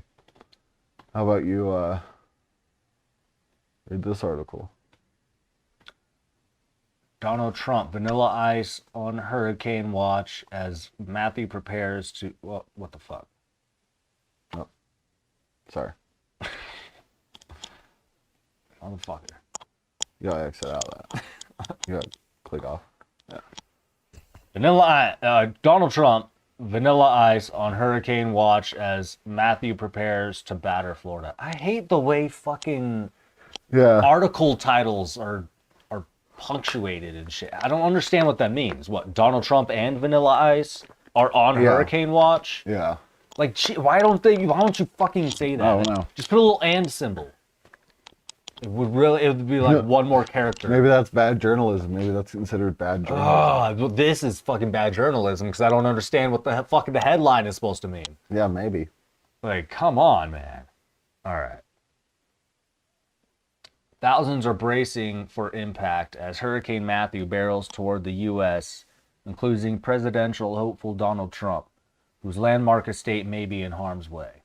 Mar-a-Lago, Trump's 20-acre private club, is directly in the path of Matthew, which has the potential to become a Category 5 storm by the time it hits Florida's east coast, authorities said. The palatial, is that it?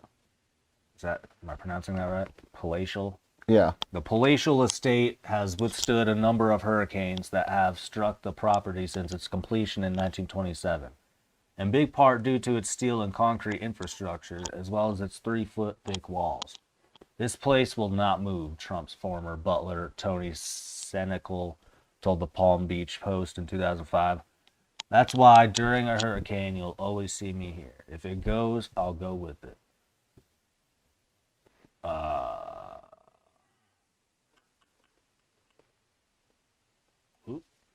Right, do I need to keep reading?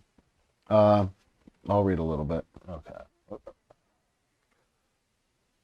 This hurricane is serious and coming right at me, Vanilla Ice tweeted. The rapper just returned to his home in Palm Beach after he was eliminated from Dancing with the Stars, but apparently he has no intention of evacuating.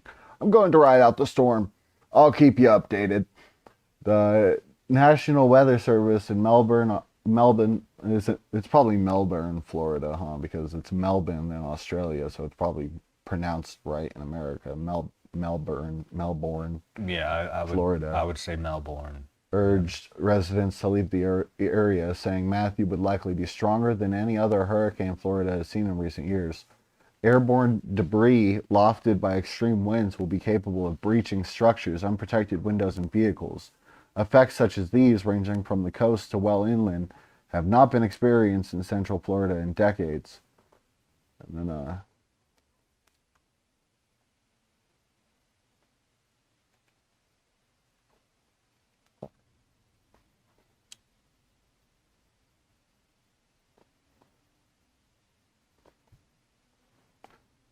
I know there's a part, I can't, but the governor specifically got mad at Vanilla Ice. I thought it was in that article, but specifically gets mad at Vanilla Ice for tweeting that he was going to ride out the storm, and the governor was just like, do not listen to this, go evacuate, everybody needs to evacuate. So...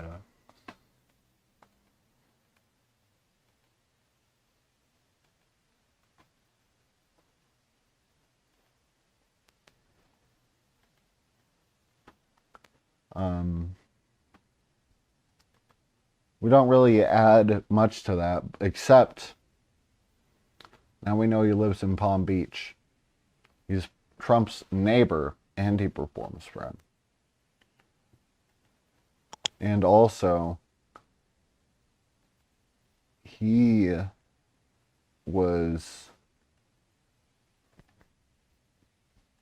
hosted a TV show for 9 years. Did you know that? Seems familiar. I don't know what it was.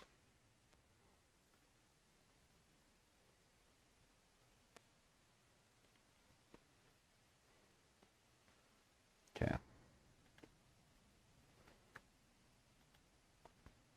Why don't you go ahead and start reading that article? Alright, let's get this fucking thing out of the way. Is there always something in the way? I don't know. Fuck, man. Every time I try to go to read, cat is like clawing at my arm right now, begging me to pet her more. She's a silly kitty. Silly kitty cat. Really fucking bossy. Little silly cat. The strange, delightful appeal of the Vanilla Ice project, according to Vanilla Ice. Fucking this baller. Alright. Vanilla, whoa. That was weird. Vanilla Ice has a palm tree problem. Who's this guy over here? Ice asks his crew as a car door slams. A man in a blue shirt and dark sunglasses introduces himself as Steve with Inspections. And he's here to give Ice some bad news. The tiny palms he just planted outside. How about you start right here? Go right here. Well, I don't fucking know, man. Well, I know. I'm just. We got to paraphrase. All right. Here, just start right here. Read to here. Okay.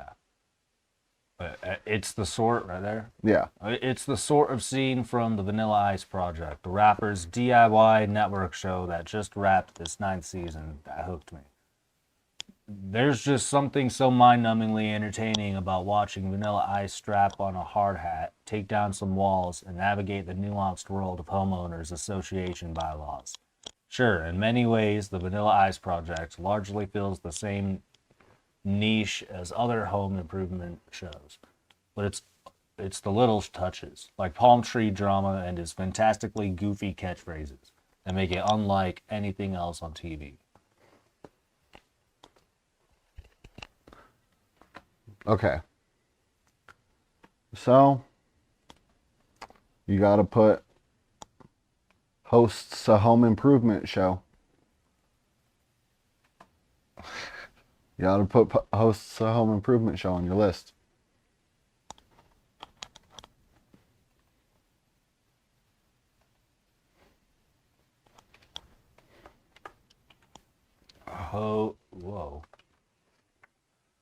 Post home improvement show. Okay. Okay.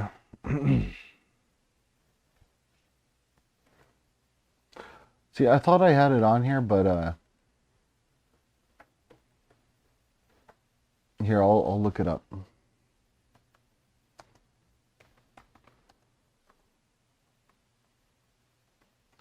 So he went to Trump's in 2023, but he also went to Trump's Mar-a-Lago party in 2021, performed at it too. Why don't you go ahead and read that puppy? Oh man, you have me do all this reading. Here, I'll read it. Just get it full screen. Okay. Vanilla Ice performed for a mask-free crowd at Mar-a-Lago New Year's party that Trump and Melania skipped. Vanilla Ice, who is best known for his 1989 Ice Ice Baby, performed at Donald Trump's Mar-a-Lago New Year's Eve party. So this is the same party that he performed at this last year in 2023. It's the same thing. The president and the first lady changed their plans on short notice to abandon the Mar-a-Lago New Year's Eve event. The event appeared to go on with scores of attendees, including Trump's son, who shared a public Facebook post calling Vanilla Ice's performance amazing. Trump Jr.'s video praising the rapper prompted a wave of responses, mocking and criticizing the seemingly mask-free event, which also appeared to have a performance from the Beach Boys co-founder Mike Lowe. Okay, so I think at this point we could establish that he's Donald Trump Jr.'s friend. Oh, well, I mean, yeah, it seems pretty obvious. Yeah. So you got to put friends with Trump Jr. What the fuck? You got to put personal friends with Trump Jr. That's a lot of words. I think everybody knows what friends means. Friends with Trump Jr. Okay. We'll keep reading the same article from before this. That was just a little rabbit trail, as we like to call them. Oh. Can you go to the other tab, the tab with the There's a lot of tabs now. I know, the Vanilla Ice flips houses, Vanilla Ice Project 1.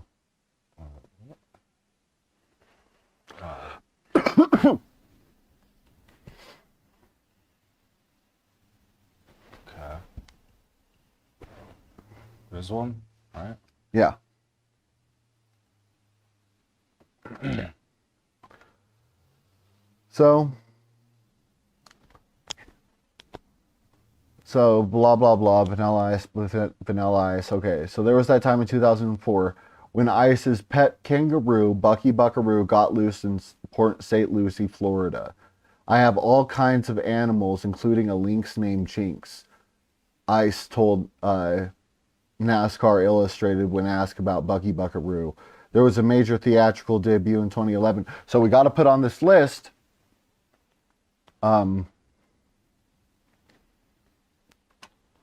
smuggles exotic animals. Because isn't that unethical to you? Don't you consider that unethical? So what did he do again? He smuggles animals. He has a kangaroo in his house. And he has a lynx. And he says he has all kinds of animals. So it's clear proof that he has exotic animals in his house. That's unethical, right? Yeah, I'm not a fan. You're not a fan of that, right? Yeah, no. Especially, like, because a pro animal rights guy would consider keeping animals that aren't supposed to live together direct abuse before bringing them into their normal I think there are environment. circumstances where maybe it isn't. If you're somebody who is caring for an animal that you not by fucking stealing it off fucking out of the wild, obviously, but like you somehow get a hold of this animal and you need like can't go out in the wild. It does happen, I guess, like with people who like run sanctuaries and shit. I could see you keeping one like at home or something like that. But like, yeah, those are rare circumstances. Like with Vanilla Ice, he's obviously just a rich guy who wants exotic animals. So you gotta here's it is again. I'm gonna have to try to put it on. You gotta put Horde's exotic animals.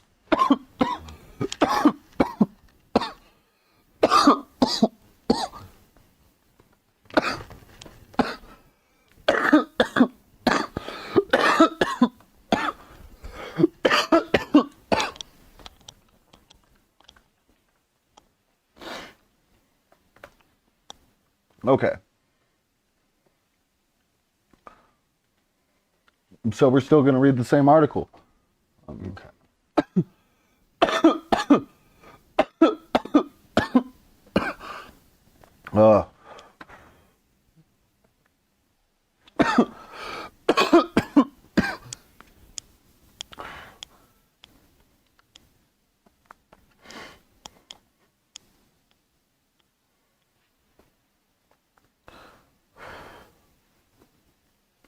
Even beyond his home Reno projects, Vanilla Ice presence is part of Palm Beach County. So much so that Wellington, Florida Chamber of Commerce named Vanilla Ice 2014's Outstanding Citizen of the Year in a sold-out event. There's a good... There's the good... What does that even mean? He's appeared at... There's the good. There's the good and the bad. There's the good. Oh, there's the good. He's appeared at area tourism trading shows, emerging from offstage in the rendition of Ice Ice Baby with the Palm Beach Symphony and Ballet Palm Beach. I don't know if that's a good. He helped a Florida couple make a fitting baby announcement. Vanilla Ice told ABC affiliate, "We are bringing more Ice Ice babies into the world." Oh my God, so good. So you gotta put on the list that he's proud of Ice Ice Baby. I think we've established that at this point. Well, I've heard for a long time he was like he hated it. Well, it doesn't sound like it just in anymore. recent years has begun embracing it. Yeah. But what am I putting? Proud of Ice Ice Baby. I would just put that he's cringe. Yeah, you should put is cringe in parentheses afterwards. Baby.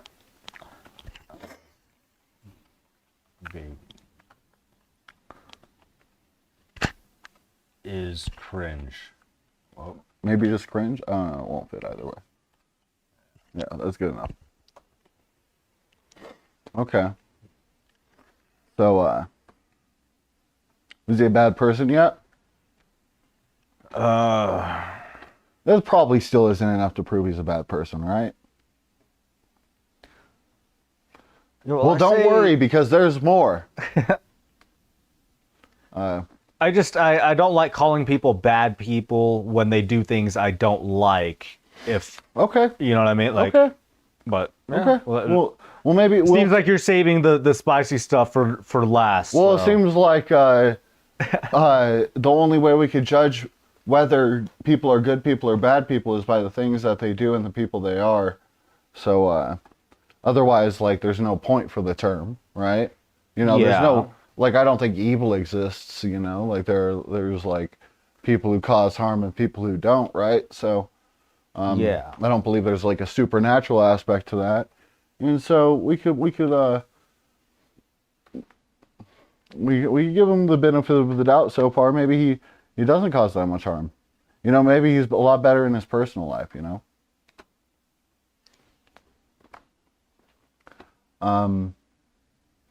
And there's the bad. Vanilla Ice faced charges for allegedly stealing $6,000 worth of furniture, bicycles, and other goods from a vacant house in 2015. According to ABC, Ice accepted a plea deal and the charges were dropped in exchange for 100 hours of volunteer work for Habitat for Humanity. I'm going to do what I do anyway. This is an easy thing. It's like asking the Pope to pray. He pleaded. Okay, so before we move on, we gotta add to the list. You got to add to the list. He burglarized the house.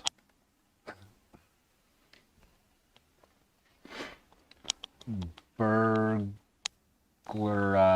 It was a vacant house, right? Isn't that what it said? Yeah. I think that's important because it's not like he walked in there with a gun and there were people in there or something. Burglarized vacant house. Not a very good thing to do, though. Don't get me wrong. Especially when you're somebody as rich as him. Yeah, he had a famous show at this point in time. He was just robbing that place for fun. Yeah.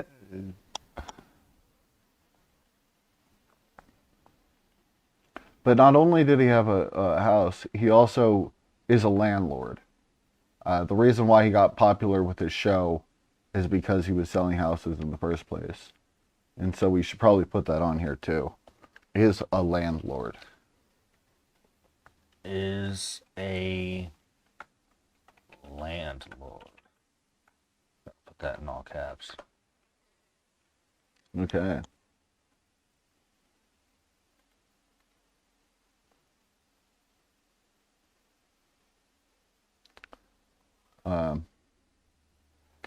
Back to the other thing.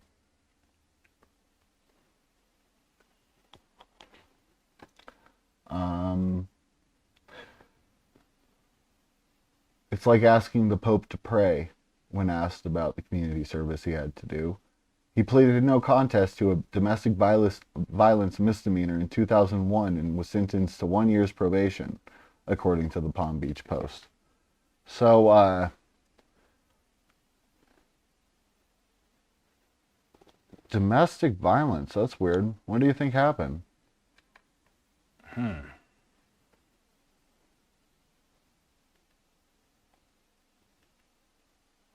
I don't know. Could be anything from something serious to just like bullshit that cops got called over. You Well, how about you read that story? Let's get this thing out of the fucking way. What the fuck? Get out of here. What is happening? I don't know what that is. Fuck off. Scroll down. Can't.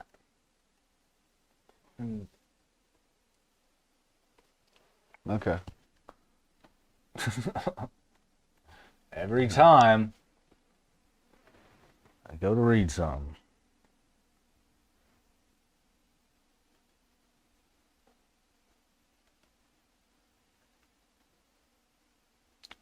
Refresh it.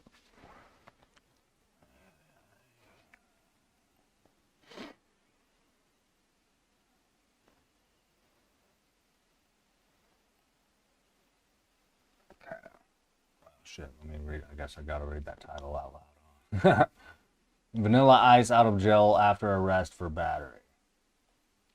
Vanilla Ice was released from jail Friday following his arrest on a charge of simple battery for allegedly pushing his wife. The 39-year-old rap performer was arrested Thursday night at the couple's Wellington home in South Florida.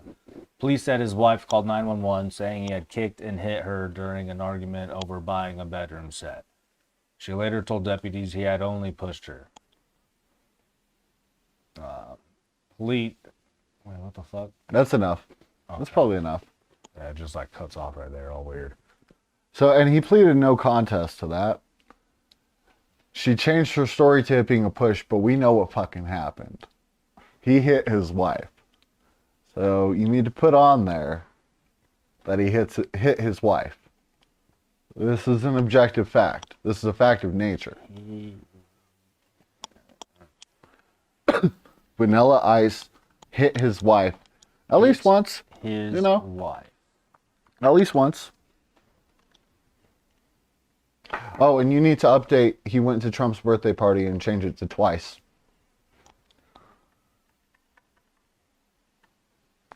I guess it's not his birthday. It's his New Year's party. So Trump's New Year's party twice.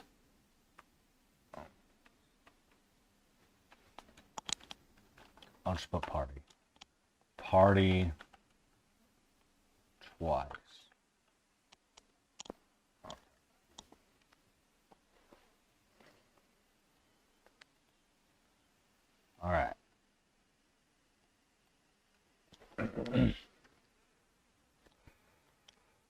See, we're getting somewhere.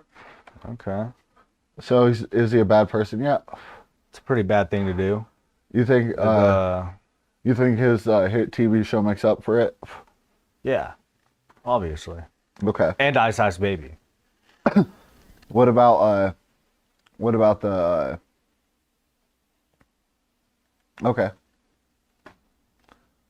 So let's look at this again. So that's the first time he hit his wife. Wait, what's this? A 2008 domestic battery charge? What's that? It was dropped. Well, gee golly gosh. I wonder if I have a link for that one too. Oh, I do. Oh. Why does it say that? Did you read all of these articles? Like all the way through? Not all the way through. I skim over them for the important parts. Because we're trying to get big facts here. And the big fact is he hit his wife. Twice, at least. Confirmed. Bad enough to where she called the cops on him. But, let's look at this.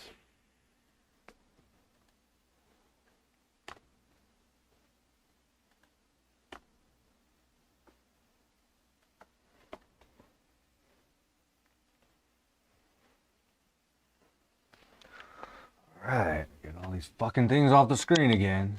Yeah, now it's full of ads because we had to get rid of the ad blocker. Ridiculous. All right. Vanilla Ice busted for domestic abuse. Night in jail for Vanilla Ice after fight with wife. What the fuck? Fuck off. All right. Vanilla Ice, who ruled the charts in 1990 with his 15 million selling single Ice Ice Baby, found himself on ice in a Florida jail Wednesday night.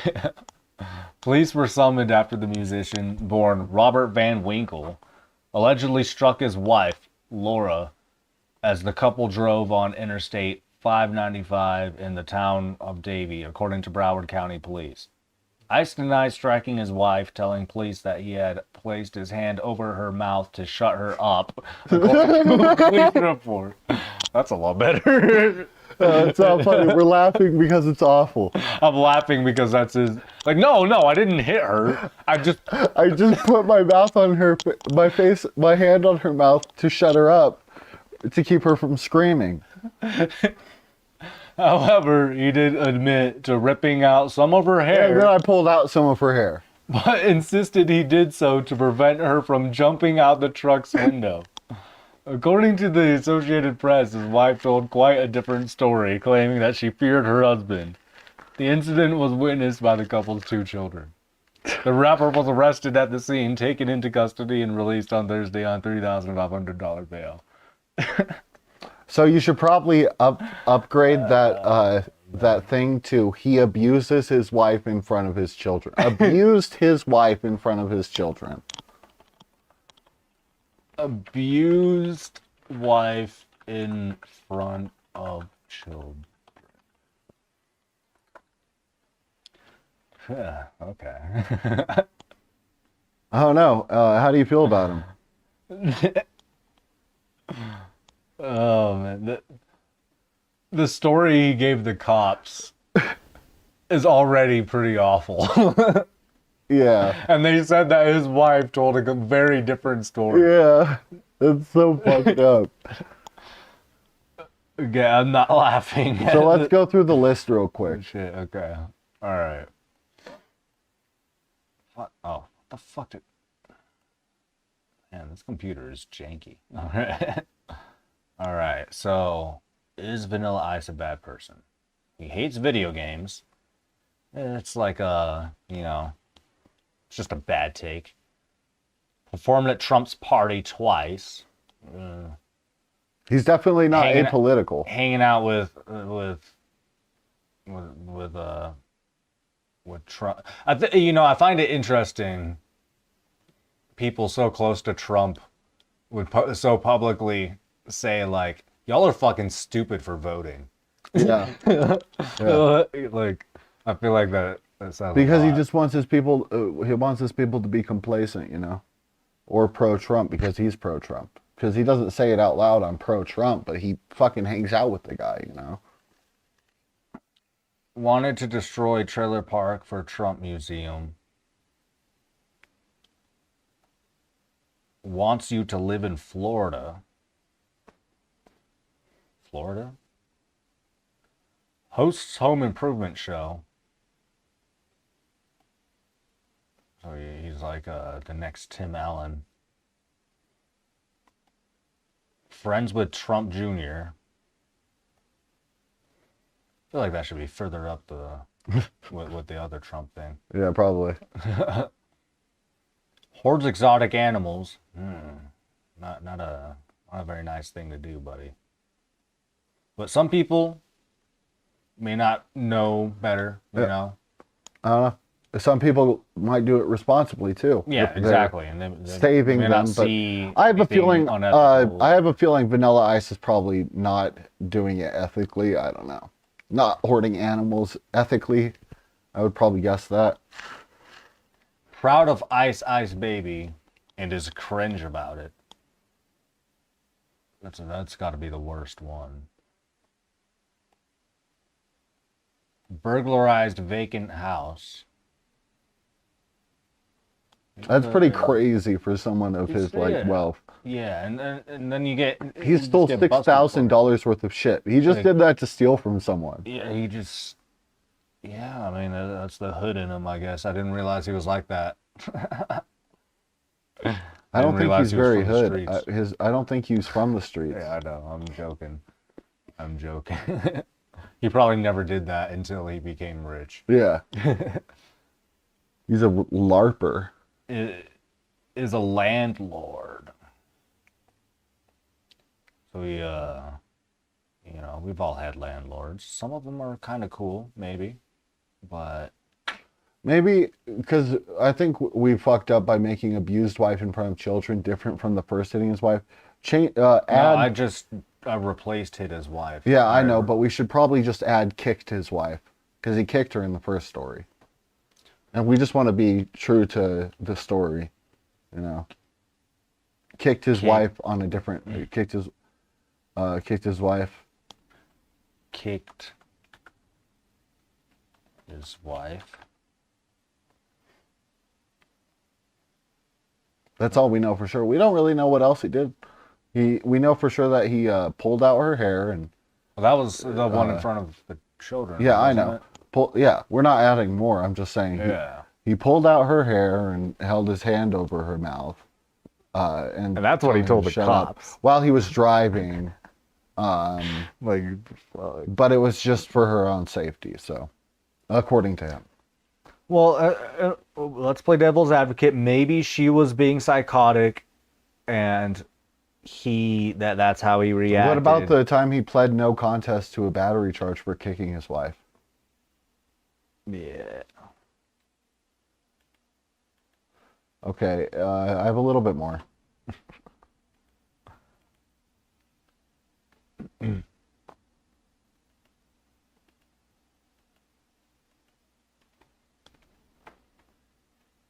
What's up?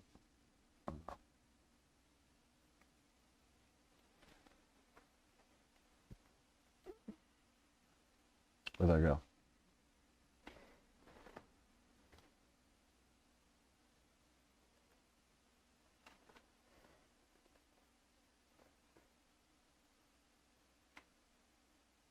What does that say?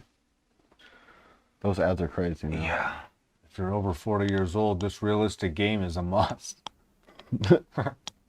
That's what you're asking about, right? No. Oh, you mean the article. My bad. All right. Oh, I can't even... I can't... Oh, bro. The ad doesn't, like, move. Like, when I scroll down oh, wait, there it goes. Okay. Vanilla Ice's hit song. Wait, am I reading You gotta that? read the title at least. Scroll up and get See, the but title. the fucking... This ad is just insane. Vanilla Ice's ex-wife claimed he left her penniless while making a fortune from Ice Ice Baby. Vanilla Ice's hit song Ice Ice Baby continues to make him wealthy. Despite his wealth, Vanilla Ice's ex-wife claimed she was cut off financially. During their divorce proceedings, the court ruled that Vanilla Ice had to pay his ex-wife temporary support. During the early 90s, Vanilla Ice took the music world by storm thanks to his song Ice Ice Baby. While Vanilla Ice isn't as rich as a one-hit wonder artist who is still worth more than $60 million, the rapper still has a large fortune to enjoy. Years after Vanilla Ice became world famous, he got married. However, it turns out that lasting wedded bliss wasn't meant to be for the former couple. After Vanilla Ice's marriage ended, his ex-wife spoke out about being locked out of the money he made from his hit song. Okay, my turn. Why did Vanilla Ice's wife speak out about him? In 1997, Vanilla Ice and a woman named Laura Gerriata walked down the aisle together. In the years that followed, the couple welcomed 2 children into the world. Blah, blah, blah. A little bit less than a decade after the couple were wed. I think it's very funny how this like leaves out the 2 like domestic abuse things. It's like they got married in 1997, and then in 10 years later they got a divorce. 19 years later they got a divorce. During the process of working out that agreement, a lot of interesting information came to light. Since the media can petition the court to see the legal filings that are a part of the process, it is common for celebrity divorces to be very revealing. In 2018, the Daily Mail was able to obtain court documents that revealed a lot about Vanilla Ice's finances. According to the Daily Mail report, the famous rapper's hit song Ice Ice Baby was still making him rich. 28 years after the release of his chart-topping single Ice Ice Baby, Vanilla Ice is still pulling more than $800,000 a year and sits on a fortune of close to $9 million, according to newly released divorce documents. Later in the same article, the Daily Mail revealed more details about Vanilla Ice's finances at the time. In addition to the money Vanilla Ice had coming in at a time, he also had a lot of assets. He had liquid assets, mostly cash, and $3 million, and 15 properties, 8 vehicles, a boat, and other assets worth a total of $5 million. Despite all this, the wife claimed she had been cut off financially. In court filings, she claimed that Vanilla Ice stopped paying her support for roughly a year, which left her in a bad financial position. The Daily Mail's report detailed her financial picture at the time. She claimed it left her with no income other than $631 a month from renters and a property inherited from family. And the court documents show Ice's former love has used most of $125,000 in savings to stay afloat financially. She has accumulated $26,000 in credit card debts while waiting for her next payment from the rapper.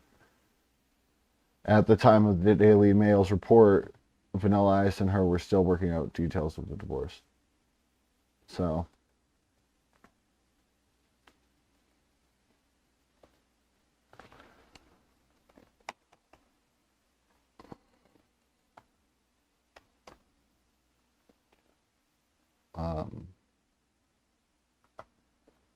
didn't want to pay alimony. Okay.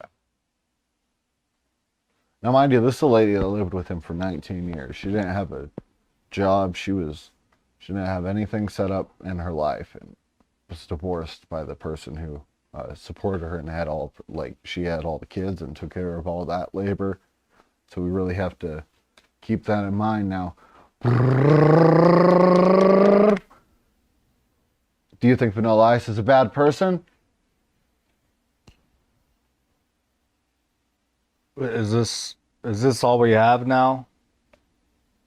Is it, or is there more? No, that's the end. Okay. Yeah. Hey, yeah. He's starting to not sound like the nicest guy to his wife, for sure. Wives, I guess. No, just same lady. Or all the same lady? All the same lady. Okay. Incredibly abusive towards her, it seems. From all the sources and articles. Yeah, and it's something that's pretty common with rappers, actually. And it's Just pretty them hitting sad. women.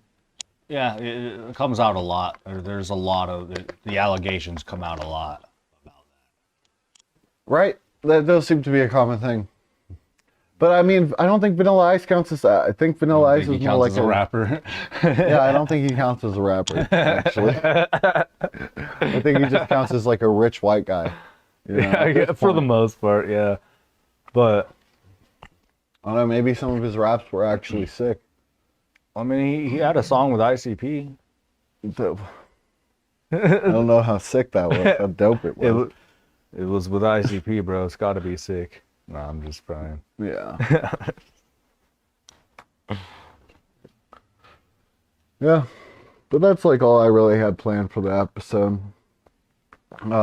Did you think Vanilla Ice is a bad person though? I need you to say it. I need to hear you say it. How long ago was this abuse, by the way? Well, he first kicked her in 2001. 2001. And then he tore out her hair and held down her mouth in 2008. And then he did all of this in 2017.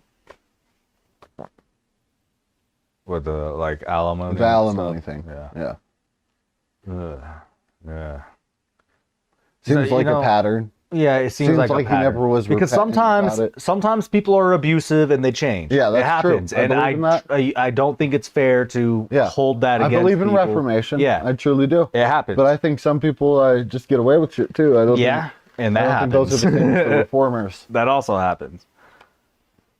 Yeah, it sounds like it does sound like there's a pattern here of some pretty shitty behavior on his part. I would say he doesn't sound like the greatest person. Yeah.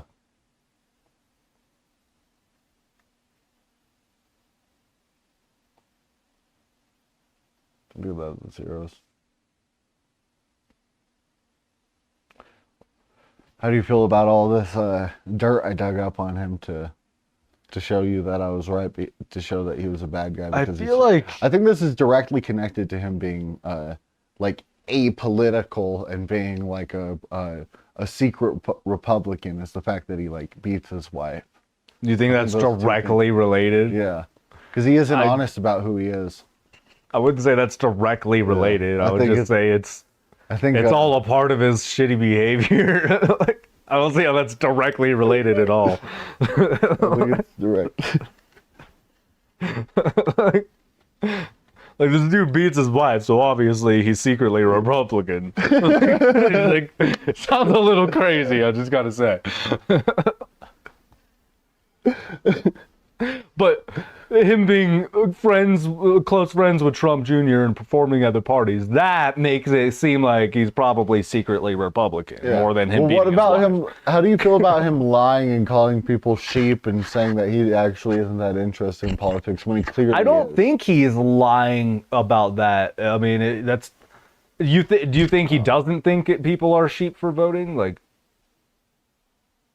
I mean, I felt like he actually meant that. No, I think he thinks people are sheep for trying to get what they want from the government instead of grinding it for themselves because he's a Republican. I think he thinks that people who, I think it's specifically an attack towards poor people. What? Yeah. I feel like we watched. People don't want to like work on anything anymore or be in the real world, you know. And it just kind of sounds Okay, like but that was like, I feel like that was he's a like whole. doing hustle culture like 5 or 6 years after it came out now, and he's like being real weird about it, but it comes across as weird and unspecific. I felt like that wasn't directly connected to his statements about voting and stuff like that. Like he was like, Yeah, because he doesn't want poor people to vote. He thinks they're sheep. He dehumanizes them. Because he's not he's clearly friends with these like pretty like partisan figures, and not friends with like does he have a comparable friendship on the left? You know, Maybe. I mean, we should look into that before. I mean, did you look into that? Well, I don't think so. But did you look into it? No. I mean, we should. I mean, maybe. I think he seems to have a lot of friends in high places in general. He's close friends with Violent J, which isn't necessarily high profile, but I'm just saying he has a lot of celebrity Well, and I friends. think the thing with Violent Like- J is specifically because Violent J is apolitical and Vanilla Ice claims to be apolitical. Yeah, but I mean, they've been friends for a long time Yeah. now. So, I mean, Violent J's been talking about Vanilla Ice. But I like wouldn't he's doubt his if bud since a lot the of early Violent 2000s. J's politics were shitty and he just thinks he's apolitical, you know. Maybe, but I mean, either way, like, I don't know. I'm just saying he might just be friends with a lot of people, and the Trumps happen to be some of them. Well, how do you feel about how do you feel about the because it would naturally like skew right for people who think that like their wives are like some type of property of theirs, which is like a usually like that's like a belief that like skews like right wing or conservative Christian. You know, I feel like that's and their pretty children. extreme on that end. Like that's. I like, don't really know about that. People are like really like a lot of like anti-school movements are because parents are very like controlling over their kids and believe their kids are their property and they should like limit like their interactions and shit like that, you know.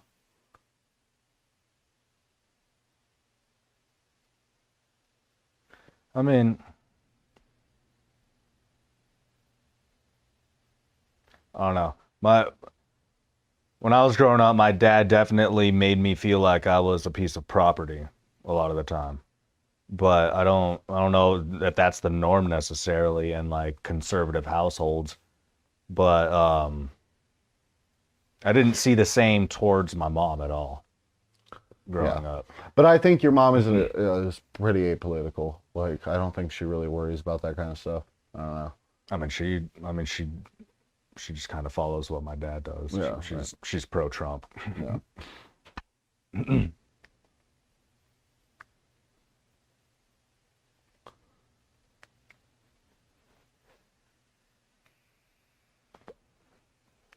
But then that comes back to our discussion about like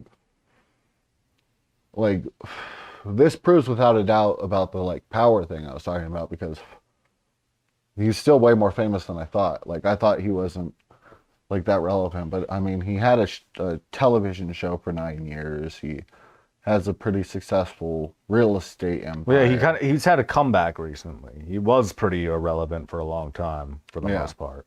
But and his comeback is directly related to him being embroiled in conservative politics, you know, being directly like in line with like directly talking about the Trump Museum.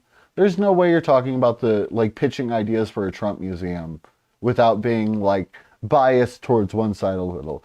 And I feel like a big disadvantage towards people with like real convictions and stuff is they can't like lie about being political.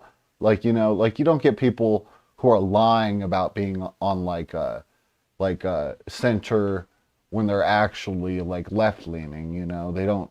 You don't see stuff like that. It's always people lying about being center when they're right wing, you know. Are you sure? I've never heard someone like claim that they were more left than they actually are, except for like people who like Stalin, I guess. But I think that's sort of a different thing going on there. Well, I thought you meant people. I thought you said people on left claiming to be center. That doesn't happen. So that would be people on the left claiming to be more right than they are. Yeah. I guess that's what I mean. Yeah. I feel like people. It just depends on who they're talking to, because a lot of people kind of change who they are a little bit depending on who they talk to. You know what I mean? So somebody who normally would be on leftist pages on the internet might have a conversation with somebody who leans right, and might be like, yeah, you know, I mean, I guess I'm not really like that far left. Like I'm not, you know, like I kind of agree with you on this. That, you know what I mean? Like, yeah, people do that kind of stuff. That's true. So I'm sure it happens. I wouldn't say I mean, anybody who's being honest wouldn't do that in the first place. So, but yeah, I mean, some people are just dishonest in general, like that, about who they are depending on who they talk to. Yeah, and I'm not sure I want to give benefit of the doubt to the guy who lies about hitting his wife. You know? Because I mean, she claims in that one story that he was lying, so. Yeah. I mean, maybe, but the story he told, like I said before, the story he told the cops is already fucking terrible. Yeah, like, it's not great. It's already not looking good for you, bud. Like, yeah. Like, I didn't hit her. I just put my hand over her mouth to shut her the fuck up. She was screaming and freaking out, man. Like, yeah. And then, I pulled some of her hair out, but she was trying to jump out the window because she was so afraid of me. Yeah. For some reason, she's scared, and not my fucking fault. She's crazy. Fucking funny. I mean, not the thing, but like, it's like him like trying to justify it and saying things that are still terrible. That's fucking hilarious to me. We can close that. Can you close that? Yeah. Close everything. We're all done with this. Yeah. Okay. Yeah. So. That was your birthday present. Okay. Yeah. Oh yeah. Was you know, the most boring return to the moon that doesn't really do anything for anybody, you know. Incredibly disappointing. And again, how much did that cost? Like how much did they spend I on mean, that let's see shit? price tags associated with it. And I think private companies are fucking a shell when they're going through the government like that. I think fucking those people probably made a lot more money than they spent on that fucking broken ass rover that didn't work half the time and then died after a week. I don't know. It's stupid. I don't know. I feel like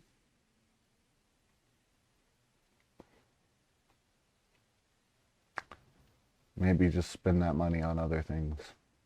I don't know. Things that benefit people, maybe.